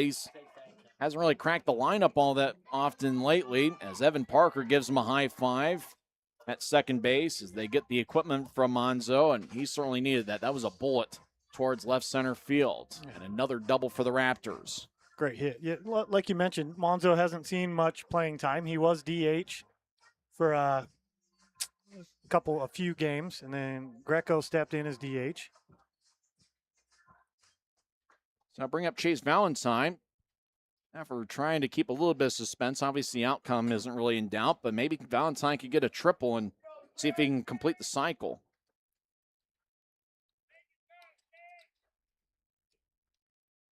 So first pitch to Valentine from Kostic. That's a breaking ball inside for ball 1. So we mentioned Boise's up 5-4, bottom of the 5th against Idaho Falls. One game has gone final. Modesto defeats Long Beach 8-6. That means Modesto's record's now 21-15. They were part of that 3-way tie in the Pioneer League lead. Valentine swings and misses. Looks like Kosic's going with quite a few off-speed pitches here early in his outing. Bottom of the 7th inning, Red Pocket leads the Glacier Range Riders 7-6. Glacier will be the next opponent for Great Falls. They begin a series over at Centene Stadium. Next pitch, Valentine cuts and misses, and it rolls into the Great Falls dugout. Advancing to third is Monzo. So it is a wild pitch. And runners at third with 1 out. Actually, there's no outs. 15-2 is the score. Billings and Missoula were supposed to get underway at 2 o'clock, but there's no scoring being reported. Bottom of the 5th inning, Yuba Sutter and Oakland are tied at 4. They've got a Christmas theme there. That's right, it's Christmas in June. 1-2 misses high. They had that at the Bees ballpark last week. They had Christmas in June. Kind of an odd theme considering the temperature that night was like 90 degrees. It's hard to really get in the Christmas spirit. And they're probably having a tough time getting into the Christmas spirit in Oakland. The 2-2 to Valentine. Check swing doesn't go around. Good take, and the count goes full. They could be to blame for manifesting this cool that's come in for us the last 3 days. It does feel nice, though. Yeah. Nice overcast right now here at Lindquist. Cool breeze. Perfect day for ball. The 3-2 to Chase Valentine, who's 3 for 5, including a 3-run homer. Breaking ball called, strike 3. Nice pitch by Kostic. Kostic's done a good job of that breaking ball. He gets his 8th strikeout of the season. That'll bring up Garrett Bavacqua. So Kostic's done a good job getting strikeouts, as is the case with Simon Murray earlier this season for Great Falls. Bavacqua reached on an error as 0 for 3. Really 0 for 4 with a walk. Bavacqua has walked quite a few times in this series. A ball, no strikes to Garrett Bavacqua as the first pitch missed low. The next pitch is lined up the middle for a base hit. It's going to drive in a run as coming around third is Monzo. He'll casually touch home plate. It's an RBI single for Garrett Bavacqua. And the Raptors keep rolling as they get their 16th run of the afternoon. So after scoring 18 runs last night, another 16 for Ogden this afternoon. Another chip shot on the board for Ogden. Didn't hit it all that hard, but just nice line drive. Like Garrett Bavacqua, he's been unbelievable this year. Carmine Lane, the batter, and he flies at first base side. It's going to go out of play as the fans look over their shoulder and sees the ball land in the streets. Lane, 1 for 3 with 2 walks. He has scored twice. His walk-up song, I believe, is the same song as Shohei Ohtani. It's Michael Bublé, I think. As Lane serves one to right field, Speck makes an over-the-shoulder catch to get the second out. Speck, an outstanding athlete. He made that catch with ease. So that brings up Kyler Stancato. He is 1 for 4 with a walk. So his batting average drops a little bit. He came into play hitting .514.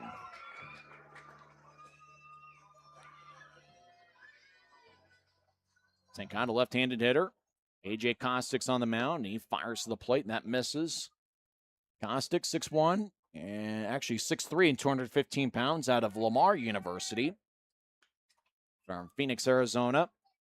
One thing I remember from Lamar University is that's where Pat Knight used to coach basketball. Stancato flies to center field, settling under its Temesbury, and he makes the catch to retire the side.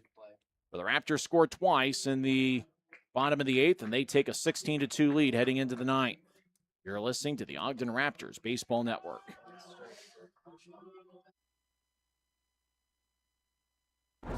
Are you okay? You seem upset. Turns out you were right. Our car was breaking down and we did need a new one with a loan from America First Credit Union. Me saying there was no hurry and to wait was wrong. Hey, on the bright side, we got to meet Huey. Get your money working with our low-rate auto loans, now with no payments for 90 days. Who's pitching? 3 wireless carriers. Big corporate mobile. Our stock always goes up. So do your prices. I'm out. We're cheap, just like your coverage. We're Red Pocket, your new ultimate cell carrier. Only we give you all 3. No price increases, 2-minute care, and all major networks for your best 5G coverage. What's your ask? $10? You've got a deal. Switch to Red Pocket. Like me, your new ultimate cell carrier. There is no substitute for experience. Windward Electric is the foremost complete commercial and industrial electrical contractor in the Intermountain West. We're committed to excellence, integrity, accountability, and professionalism. We cherish our legacy and value relationships as we strive to provide electrical projects with exceptional experiences for our clients. Call 801-648-7270 for a quote, or visit windwardelectric.com today.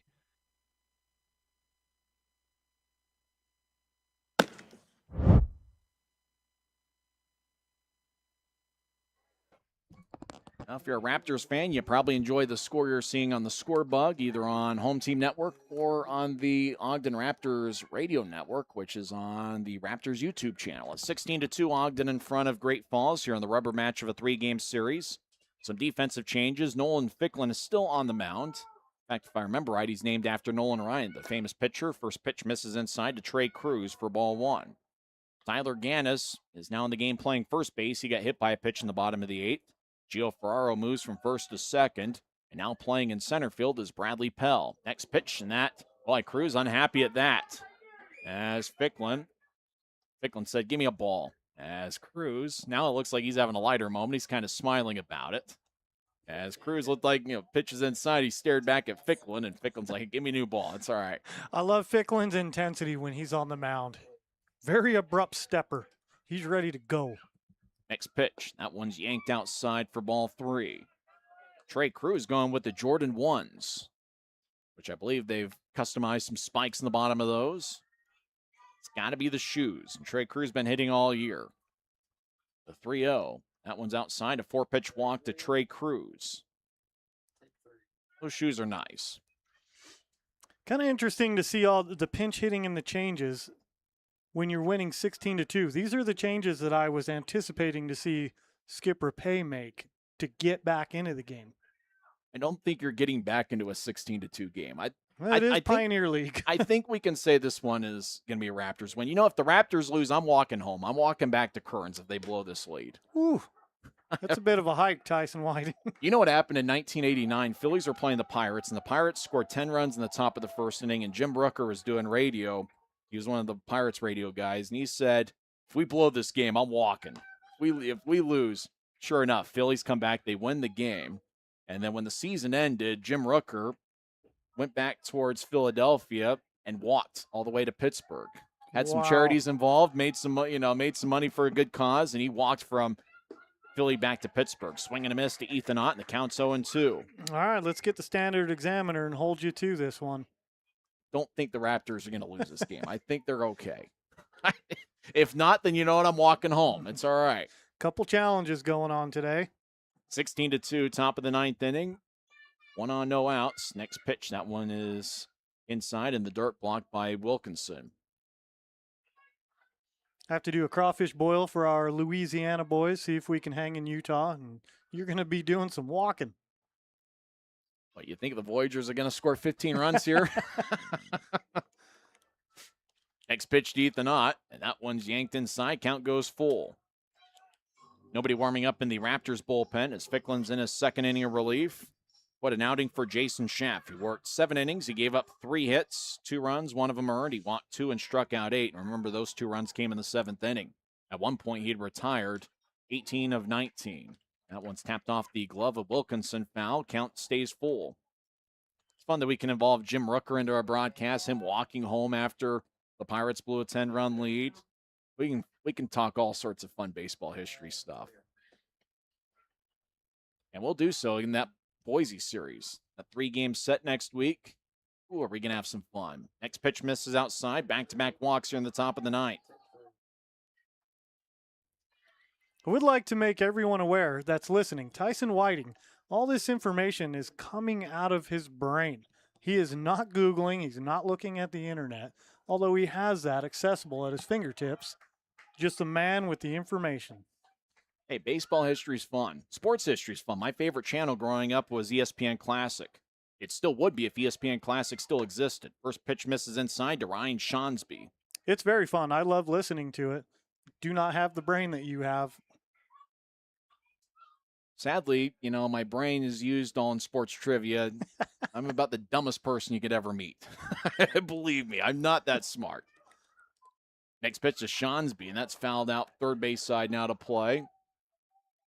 And I'm the same guy that locks my keys in my car constantly. There's a lot of things. I go to a bar and I strike out more than the 1996 Tigers. It's...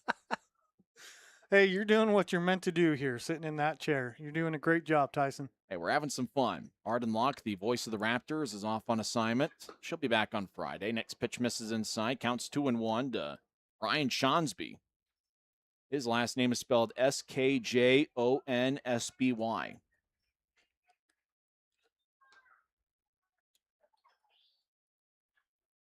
2 on, no outs. 2-1 to Shonsby, kind of leaning forward, and he fouls it out of play. He fouls the first base side.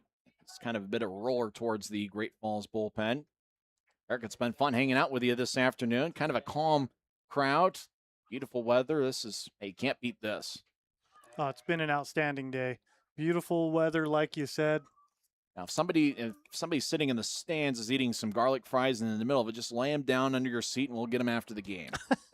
Yeah. All weekend we're asking for garlic fries. We haven't gotten them yet. Shonsby bounces a little roller towards first. It's going to be fair. Ficklin underhand toss to first. Close play. They say he's safe. Ficklin can't believe it, and it was close, but bases are loaded with no outs. Boy, Ficklin was a little roller along first, and it was fair. Ficklin with an underhand toss to Gannis. Neither Gannis or Ficklin can believe it. But the bases are now loaded. Yeah, I guess we're done begging for those garlic fries. We're just going to have to go around and try and beat the janitorial squad and find some under a seat. Now Evan Parker is walking. He's not walking towards Ficklin. Looks like he's going to talk with the first base umpire. Meanwhile, Kyle Lewis is starting to loosen up for the Raptors in their bullpen. Evan Parker, it's the end of the series, and we don't want to get on the umpires. We don't want to be that kind of broadcast crew, but the umpires have had some close calls, and both dugouts have had kind of some reactions to it, and it's just the way it is sometimes. I do like Skip Parker's his passion for the game and sticking up for his boys. He gets out there when there's not a good call, defends his squad. He's a great Skip. Anthony Swenda's the batter. 16-2, Ogden out in front. There's only so much you can do without that replay booth. That's right. There's no replay. And, Major League Baseball, I see a lot of those close calls, and some of those aren't right either. It's just that's how fast the game of baseball works. We always talk about people who score the game, official scorers, having a tough job. I mean, that's a pretty tough job down the field. After all, the game's moving a lot faster down on the field than it feels like up here. 1-0. That's a called strike. This is we mentioned how tough it is to hit one of those 92-mile-an-hour fastballs. I mean, some of these guys make it look easy, but it's unbelievable how tough it really is. And, for umpires, that game's moving fast, and you got multiple feet coming to the bag, especially a play like that. We're Ficklin with the underhand toss, and you're looking at multiple things. And the 1-1, that misses inside. And so that's where a great thing about a level like this is that, umpires can develop, players can develop, and the same thing's true with the coaches, managers, and all sorts of guys who are getting opportunities to try to live their dream. Yeah, a little defensive first base umpire, Scott Ginger. He could have very easily been an obstructed view. Curveball's over for a strike, counts 2-2. I mean, it's just you got, especially a play like that, you got not only the feet of Ficklin, but you got to look at the ball, and you got to look at the feet of Gannis, the feet of the base runner coming in. You got a lot of things to look at there. And it's possible he might have made the right call. Bouncing ball to Gannis. He'll throw it to second, and the shortstop and second baseman collide, and everybody's safe. Ferraro went towards second to cover. Valentine, with the ball being towards the right side, it was definitely going to be Valentine's play. Ferraro ran into Valentine, and it's now a 16-3 game with the bases loaded and no outs. It's going to be a fielder's choice as Gannis threw it towards second, and, well, it just is what it is. Hey, great play by Gannis. I mean, it's one of those Ferraro not playing a whole lot of second. That pitch hits the batter in the helmet, and that's Blake Wilhoit. And that's going to be an RBI as Wilhoit trots down to first. The trainer is walking towards him, but it looks like Wilhoit's okay. I think he might have played that one off. He took the drama lessons that we were prescribing for Gio. Looked like it went off the bat to me. Well, I think it got helmets, but, with that helmet and obviously with the technology of the helmet, looks like he's okay. As Sean Rapay says, hey, don't be a hero. If you're not okay, come out, but he's going to stay in there. We saw one off the helmet for Ferraro for the game winner last night, and Ferraro ended up, luckily he was okay. Yeah, back on that play, I think Gannis was stretched out great. He got out because it was a low lob, underhand. He needed to get to the ball quick. I give that credit to Gannis. Temesbury, the batter, and he taps one foul third base side. A little bit of a roller towards the Raptors bullpen as Kyle Lewis continues to loosen up. 16-4 is the score. Raptors out in front.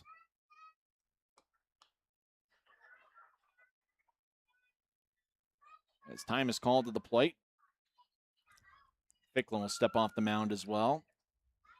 Remember to join us later on this week as the Boise Hawks will be in town. Some big games in the standings. And hey, if you're looking at the Pioneer League standings, it looks like Long Beach lost today to Billings. That will help out the teams below them in the standings.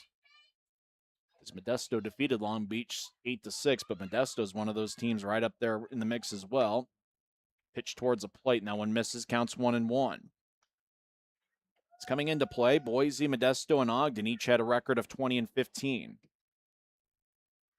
Idaho Falls has put up a crooked number in the bottom of the fifth, and right now the Chuckers lead Boise 10-5. Next pitch that misses outside. Modesto with their victory goes to 21-15, and yes, the Raptors will still come away with this one, even though there's no outs, bases loaded. I'm not walking home. It's all right. Raptors will go to 21-15 once they get 3 outs here. If not, then hello, Jim Rooker. That's a line drive, and that's just foul. Just the foul side of left field as Temesbury got in front of an off-speed pitch from Ficklin. Counts 2-2.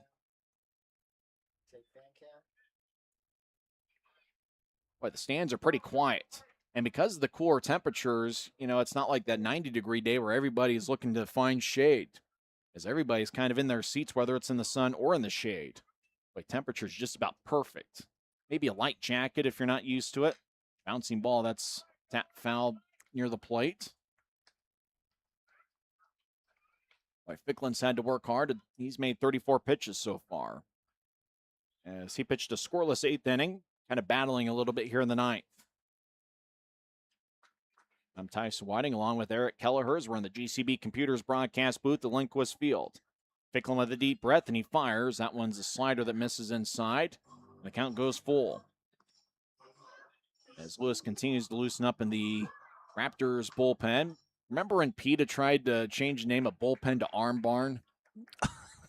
No, I don't. Every now and then I'll drop in an arm barn. Arm Nobody will know barn. what I'm saying. I like that. The 3-2 is a fly ball to center field that is deep. Pell's on his horse, and he watches it bounce off the top of the wall. 1 run scores. A 2nd run is chugging in. It's a 2 RBI double for Vincent Temesbury, and it's now a 16-6 game. Scoring on the play was Shawnsby and Swenda. Will Hoyt's at 3rd. Temesbury standing at 2nd. And there's still no outs here in the top of the 9th. There's a score 16-6, and that will do it for Nolan Ficklin. As Kyle Lewis, the right-hander, is going to come in for the Raptors. As Great Falls is saving some face here in the top of the 9th, as they've already put up a 4 spot. And really with this good an offense, 1 through 9, as Great Falls has, you knew that at some point today, whether it was the 7th inning or 9th inning or whenever, that you knew they were going to put together some good swings.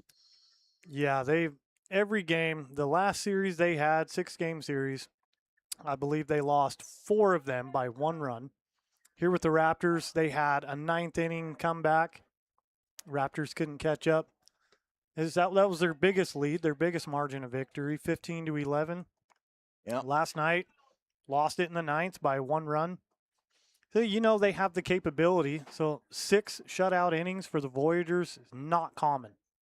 Let's look at what's on tap for the Raptors. They got 4 games against Boise this week, and then 2 games in Boise, July 4th and 5th. Remember to get your tickets Tuesday through Friday for that 4-game set here at Melaleuca Field, as Ficklin's going to stay in. No pitching change, as there's runners at 2nd and 3rd, no outs, and the batter is Zach Blazek. As you mentioned, some of those pinch hitters might see him if this 9th inning continues to roll along in Great Falls' favor. First pitch is a called strike. After next week, 6 games against Boise. Raptors stay on the road. They take on the Glacier Range Riders for a 6-game set, July 7th through the 12th. Then the Raptors are back home for a 6-game set against Idaho Falls. Next pitch, it's a called strike. 0-2 to Zach Blazek. Idaho Falls will be in town July 14th through the 19th. Your tickets at the Lindquist Field box office, in person at 23rd and Lincoln, or at OgdenRaptors.com. Ficklin with a closed stance, tough on left-handers. He yanks a slider outside, counts 1-2. Long Beach Coast will be in town July 28th through August 2nd. Then Idaho Falls will be back in town August 11th through the 16th, and then Yuba Sutter will be here August 18th through the 23rd, and the Glacier Range Riders conclude the season. 6-game series here at Lindquist Field, September 1st through the 6th. A lot of fun action here at Lindquist Field. Next pitch misses low, counts 2-2.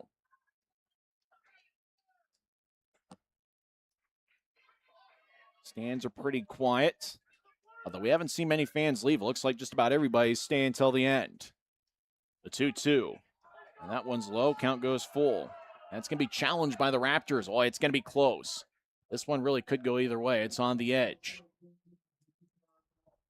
Red pocket strike zone challenge. It's confirmed a ball, as that one was right there, low and in on the edge, and just missed the plate. Yeah, I think we'll see Skip Parker make a pitching change after this, but he wanted to keep Ficklin in for the lefty-on-lefty battle. Yeah, that's exactly right. That's certainly a good point. The 3-2 sliced foul, third base side now to play. So after this batter with some right-handers coming up, although it's going to be one right-hander and Schmack, but with as many pitches as Ficklin has thrown, you imagine he won't be out there for much longer, especially since he worked last night. I think he even worked Friday, so he's worked in all 3 games of this series. You're talking about a guy that, you know, with all the energy you got to use in throwing, he's probably a little bit fatigued right now. 3-2 swing and a miss. Beautiful slider gets Blazek. Blazek chased it down to the zone for the first out in the 9th. So that brings up Kyle Schmack, and Evan Parker is going to make a slow walk, and it's the second mound visit of the inning, so it will be a pitching change, and Kyle Lewis will be on the mound. When we come back, we'll give you the totals on Kyle Lewis as he's looking to close this one out. 16-6 is the score with Ogden in front of Great Falls. You're listening to the Ogden Raptors Baseball Network. Are you okay? You seem upset. Turns out you were right. Our car was breaking down and we did need a new one with a loan from America First Credit Union. Me saying there was no hurry and to wait was wrong. Hey, on the bright side, we got to meet Huey.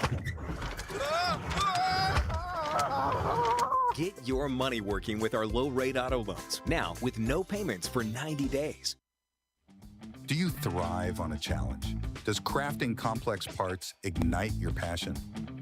Peterson Inc. isn't your average manufacturer. We're world-class, pushing the boundaries of what's possible. We're looking for skilled welders and machinists to join our team. People who take pride in precision. If you're wanting to contribute to groundbreaking innovations, Peterson Inc. is your place. Visit petersoninc.com and join the team that builds the future.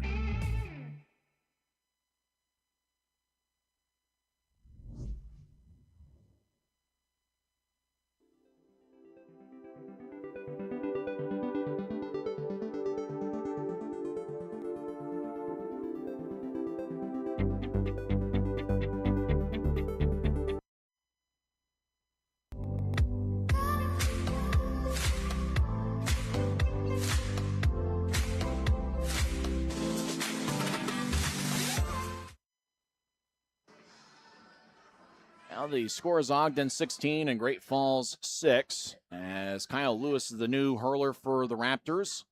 This will be his 19th appearance. He's got a 2-2 record with an even 8 earned run average. He's worked 18 innings. He's given up 25 hits, 23 runs. He has walked 13, and he struck out 15 in the Pioneer League. Is batting .313 against the tall right-hander Kyle Lewis, who goes 6'4", 220 pounds out of Ashburn, Virginia.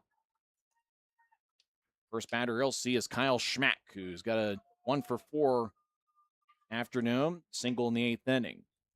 First pitch that misses low. Kyle Lewis, his first 7 appearances were hitless, I believe. Yeah, he was pretty dominant to start the year. He's had to work a lot. Raptors going with the old school signs. They might change up the sequence, though, with a runner at second. And next pitch is a broken bat, and that bat's going to die a hero as it falls in front of the center fielder, Pell. 2-run score as Kyle Schmack just kind of muscled one out to center field, and it's now a 16-8 game. Boy, that bat broke. It looked like Lewis got in his kitchen a little bit and jammed him, but Schmack's a pretty strong guy. You know, physically one of the stronger guys in the Voyagers club. 6'1", 225 pounds, native of Indiana. So he's got that Indiana corn farm strength. I don't know, when you think of corn, you think of Nebraska and Iowa, but Indiana, they grow some stuff as well. Expect the left-handed hitter. Caden Knapp is warming up in the Ogden bullpen. 1-0. That one is low. 16-8 is the score as Great Falls has put up a 6 spot here in the 9th inning. Kind of a quiet crowd here at Lindquist Field. Kind of a relaxing day. Ogden going with the old school signs. Great Falls today is using the PitchCom system. Next pitch misses outside. Boy, the count's now 3-0.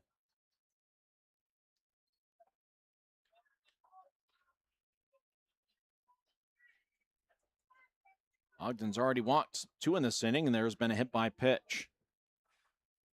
Next pitch to Speck. As Speck raises his arms, and the pitch is below him for ball 4.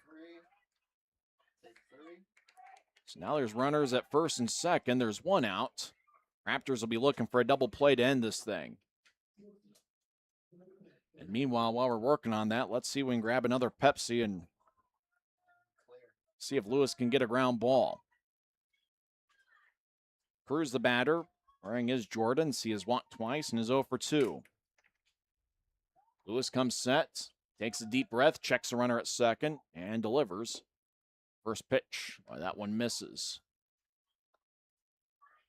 Make sure to stay tuned for the post-game show, which is at the conclusion of this 9th inning. Great Falls, 8 runs, 7 hits, 3 errors. Raptors, 16 runs, 16 hits, and 2 errors.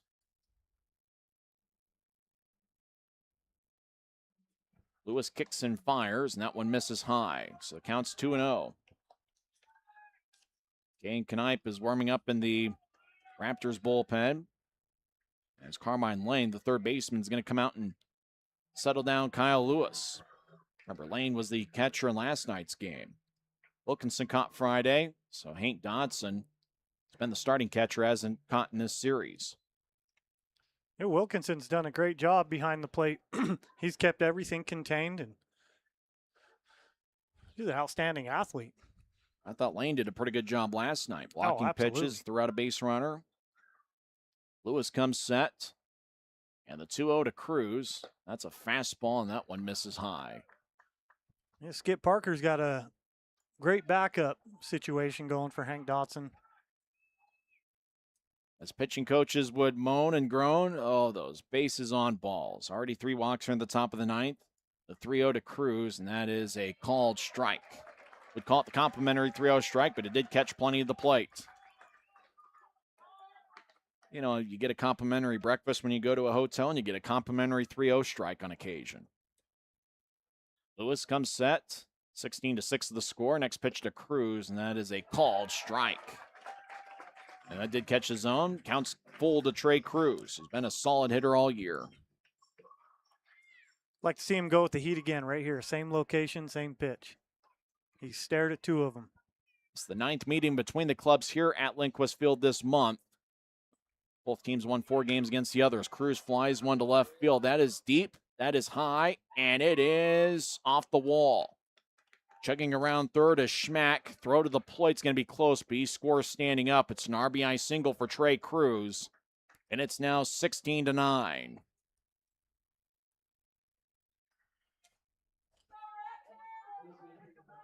Boy, I thought for a second Cruz had hit a homer there.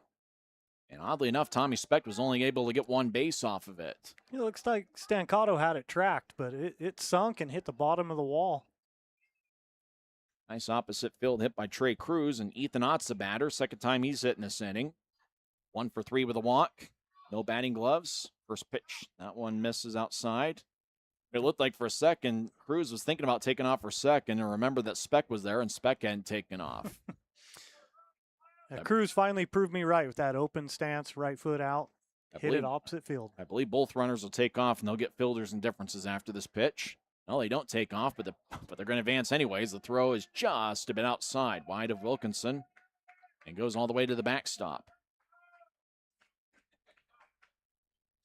And, you know, for the Raptors, it's just, they've got a pretty good record. You know, they come into play 20-15, but you've got certain relievers who have worked quite a bit, and it's just been a struggle at times, kind of ups and downs. There is one out here in the top of the ninth. It's 16-9. Great Falls already scored 7 here in the top of the ninth. Next pitch, that's a strike, and Ethan Ott, boy, raised his arms. A little bit of frustration, but didn't challenge, as it was too close and probably would have been a failed red pocket mobile strike zone challenge anyway. So 2-1 to Ethan Ott. Sean's beyond deck. Tap towards third, Lane up with it. Crow hops, fires to first, and there's 2 away. On the play, scoring is Tommy Speck. And advancing to second is Trey Cruz. Actually, Cruz held up at second. There's 2 outs. 16-10's the score, and at the plate is Ryan Shawnsby. He's the final hope for the Voyagers. The fans make some noise. Boy, Great Falls with a little bit of excitement here in the ninth. And for the Raptors, you would have loved to have won it a little bit more cleanly, but hey, just Great Falls put on their hitting shoes here in the ninth inning. Shawnsby, first pitch from Lewis. That's a called strike. A lot of times you hear youth coaches talking about taking a strike when you're down late in a game like this, and that's what Shawnsby did. I know my high school coach would always say that, at least the one year I made the team. You probably said that coaching youth, take a strike late in the game down. Next pitch, that one misses outside because you're looking to accumulate base runners. You're not necessarily looking for the proverbial 5-run homer with only 1 on base. My ninth grade team, Coach Glade Porter, if you were standing there staring at strikes, boy, I was afraid of a whooping after that. Oh, so your coach was the opposite.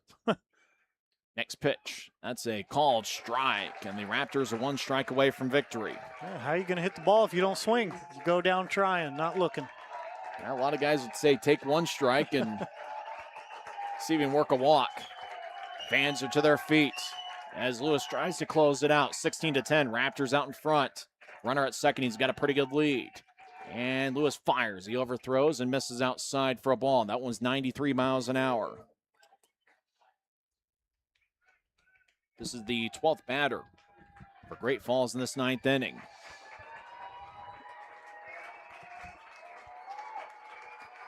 Lewis comes set, kind of a closed stance, and he fires. Breaking ball, call, swing and a miss. Strike 3. Raptors win. Raptors win 16-10 as they take 2 out of 3 games in this series. Raptors record goes to 21-15 on the year, and they will face the Boise Hawks for a 6-game series, with the first 4 of those games being here at Lindquist Field beginning on Tuesday night. This was a beautiful night, afternoon of baseball, as Jason Schaff pitched 7 innings of brilliant baseball, allowing just 1 earned run. He struck out 8, and he'll get the victory as his record will go to 2-0. And for the Raptors, you would have loved to have won it a little bit more cleanly, as Great Falls was able to score 8 runs in the top of the 9th, but it's a victory nonetheless for the Ogden Raptors. Chase Valentine had 3 hits, including a big 3-run homer, and the Raptors get 2 out of 3 in this series. They go 5-4 here in the month of June at Lindquist Field against Great Falls. So it's celebration time here at Lindquist Field as the fans head home happy, as the Ogden Raptors come away with a series victory, winning 2 out of 3 games. They've now won 2 in a row. And how about them offensively? They have scored 34 runs in their last 2 games. Post-game shows coming up next. Once again, the final from Lindquist Field. It's the Ogden Raptors 16 and the Great Falls Voyagers 10. This is the Ogden Raptors Baseball Network.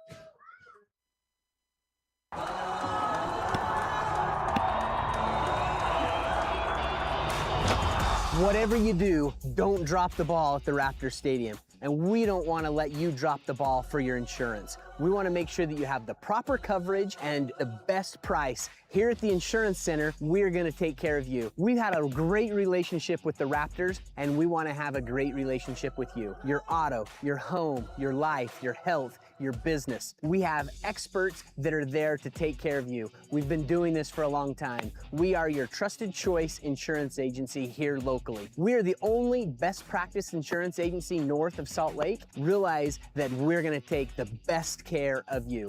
Give us a call, 801-622-2626. Look us up online, www.insurancecenterut.com. We're here to take care of you and hit the ball out of the park.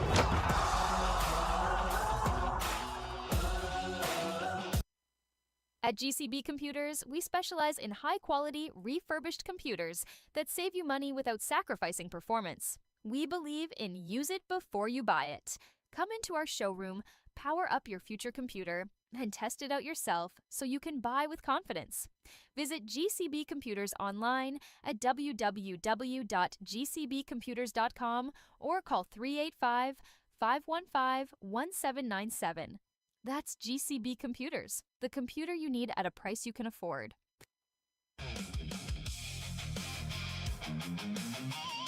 That was a great victory for the Ogden Raptors as they defeat the Great Falls Voyagers 16-10 here at Lindquist Field. As the Raptors take 2 out of 3 games in this series, and they've got a big 6-game set against Boise, with the first 4 of those games being here at Lindquist Field. It's beginning on Tuesday night, and then the final 2 games of that series next Saturday and Sunday will be in Boise. I'm Tyson Whiting here with Eric Kelleher. We're in the GCB Computers broadcast booth at Lindquist Field. For Great Falls, they had 10 runs on 8 hits and 3 errors. And for the Raptors, 16 runs, 16 hits, and 2 errors. Raptors scored in 7 out of 9 innings in last night's game. And this afternoon, the Raptors scored in 6 of their 8 innings. So they have scored in 13 of their 17 innings over the last 2 games. Our flamethrower of the game is Jason Schaff, who was outstanding tonight. It's his second great start in an Ogden uniform. He pitched 7 scoreless innings last night, and he pitched the first 6 scoreless here this afternoon. In fact, he gave up a leadoff single to Zach Blazek in the first inning, and then he went on to retire 16 straight batters before he walked Vincent Temesvar. That's right, he retired 16 straight, which is certainly rare in the Pioneer League. And Jason Schaff is the flamethrower of the game, as today he went 7 innings, giving up 3 hits, 2 runs. 1 of them was earned. He walked 2. He struck out 8. He made 97 pitches and threw 60 strikes. He is the winning pitcher. His record goes to 2-0. The losing pitcher is Zach Horwath, the Great Falls starter, who went 5 innings. He gave up 12 hits and 9 runs. He walked 3 and struck out 3. Some of the hitting stars for the Raptors, among their 16 hits, Chase Valentine went 3 for 6 with 5 RBIs. He hit the big 3-run homer in the 3rd inning. That's certainly the play of the game. Raptors had 2 doubles. Valentine had 1 of those 2. Otherwise, it was a pretty balanced attack. Colson Lawrence went 2 for 3 with an RBI. He had 2 walks. Cole Jordan went 2 for 3 with 2 runs scored. Dylan Wilkinson was a star today. He went 3 for 4, 2 RBIs, 2 runs scored. And just to like what the formula is for the Raptors on a nightly basis, it's the type of offense where 1 through 9. You know, you talk about today, everybody on the Raptors lineup 1 through 9 had a .313 batting average or better coming into play. And when the Raptors are rolling, they're getting contributions up and down the lineup with 9 guys who are tough outs at the plate. And Eric, it felt like that was once again the case here this afternoon. I agree with that. Skip Parker's formula, like you said, it just shined today. The aggressive base running early on, chipping away at the lead or adding to the lead each inning. You just made it hard for the Voyagers to have any kind of comeback besides that big blowout in the 9th. Raptors defense still shut them down, and big credit to our flamethrower, Jason Schaff. Raptors are outstanding in this series offensively. They had 13 stolen bases in the 3-game series. They had 10 doubles. They only had 3 home runs, which is kind of interesting considering they had 11 or more runs in each of the games in this series. To do some quick math, Raptors had 45 runs in 3 games. Only had 3 homers. So you're talking about just kind of moving the train along, one good at bat after another. You know, they're very patient at the plate. You always talk about the walk battle. Great Falls pitchers walked 9. Ogden pitchers walked 5. So, you know, when you walk 6 or fewer, you know, the Raptors are pretty tough to beat, especially when the other team is walking 9. That's a big part as to why the Raptors had success this afternoon, is they limited those bases on balls. And unfortunately, part of the reason why Great Falls came back into the game and had that 8-run 9th was that they were able to walk 3 times and also had a hit by pitch in that 9th inning. So, you know, just one of those where, you know, you would have loved to have finished it out with a good top of the 9th out, you know, and Great Falls was able to save some face and get a little bit of confidence going into their home series against the Glacier Range Riders with the 8th spot. But nevertheless, it's still an Ogden victory. And, you know, with Long Beach losing today, and, you know, you think about the playoff race, obviously time's running out in the first half. And even if it's not going to be a playoff first half for the Raptors, you'd like to play some good baseball heading into the second half. And Boise is a pretty tough team. In fact, Boise, it seems like they've had a record similar to Idaho all season long. Boise's trailing Idaho Falls as we speak. They're in the middle of that game. Modesto and Ogden both won today, and so both of them and now have a 21-15 record on the year. It's been a lot of fun hanging out in the GCB Computers broadcast booth. Eric, any final words? Go Raptors, go. See you back here on Tuesday. Go Raptors, go indeed. We had a lot of fun here at Lindquist Field as the crowd is all gathering around the third base area. As they're talking, looks like Dave Baggett's over there, and some of the Raptors players are signing autographs. Kids ran the bases after the game. You played catch in right field before the game with your daughter, and we had some free food, and boy, we had a lot of fun here this afternoon. And remember to make some plans for next week. It's going to be a big 4-game series here at Lindquist Field against the Boise Hawks. Remember, on Friday, July 3rd, there's going to be post-game fireworks. If they let us, Governor, shut them down this year. We'll see. Not sure that ban will be lifted, but fingers crossed. I'm actually hoping there is kind of a ban. I don't want my house to burn down. Right. Keep us safe. Utah's on fire right now. Hopefully a little bit of rain and cool weather helped us out. God bless those firemen working hard, first responders. come down and enjoy a game when you're done fighting the fire. It's nothing but fun here at Lindquist. Come join us for Thirsty Thursday. Cool down your throat. And speaking of fire, how about those Ogden Raptors offense? Boy, they're on fire. 45 runs in their last 3 games. They've been on a roll. They've been as hot as the morning cup of coffee. Thanks for joining us this afternoon. We had a lot of fun here in the Lindquist Field broadcast booth. Our technical director is Alan Hill. Our cameramen are Will Edwards, Joshua Ijeka. Graphics and shader is Andrew Gaunt. Media manager is Haven Aurelia Miller. Photographers were Jill Trent, Tylee Allen, and Will Edwards was videographer, and the executive producer of Raptors Baseball is Tim Broussard. Eric Kelleher was hanging out in the GCB Computers broadcast booth, and I'm Tyson Whiting, saying so long from Lindquist Field as once again, in 3 hours and 2 minutes, and in front of a crowd of 2,257, it was the Ogden Raptors defeating the Great Falls Voyagers 16-10. Thanks for listening to Raptors Baseball. Next broadcast will be on Tuesday night. 6:15 pregame show. First pitch just after 6:30 as the Raptors open up a series against the Boise Hawks. I'm Tyson Whiting, and I'm pursuing my dream. Thanks for hanging out with us. You're listening to the Ogden Raptors Baseball Network. Good night, everybody.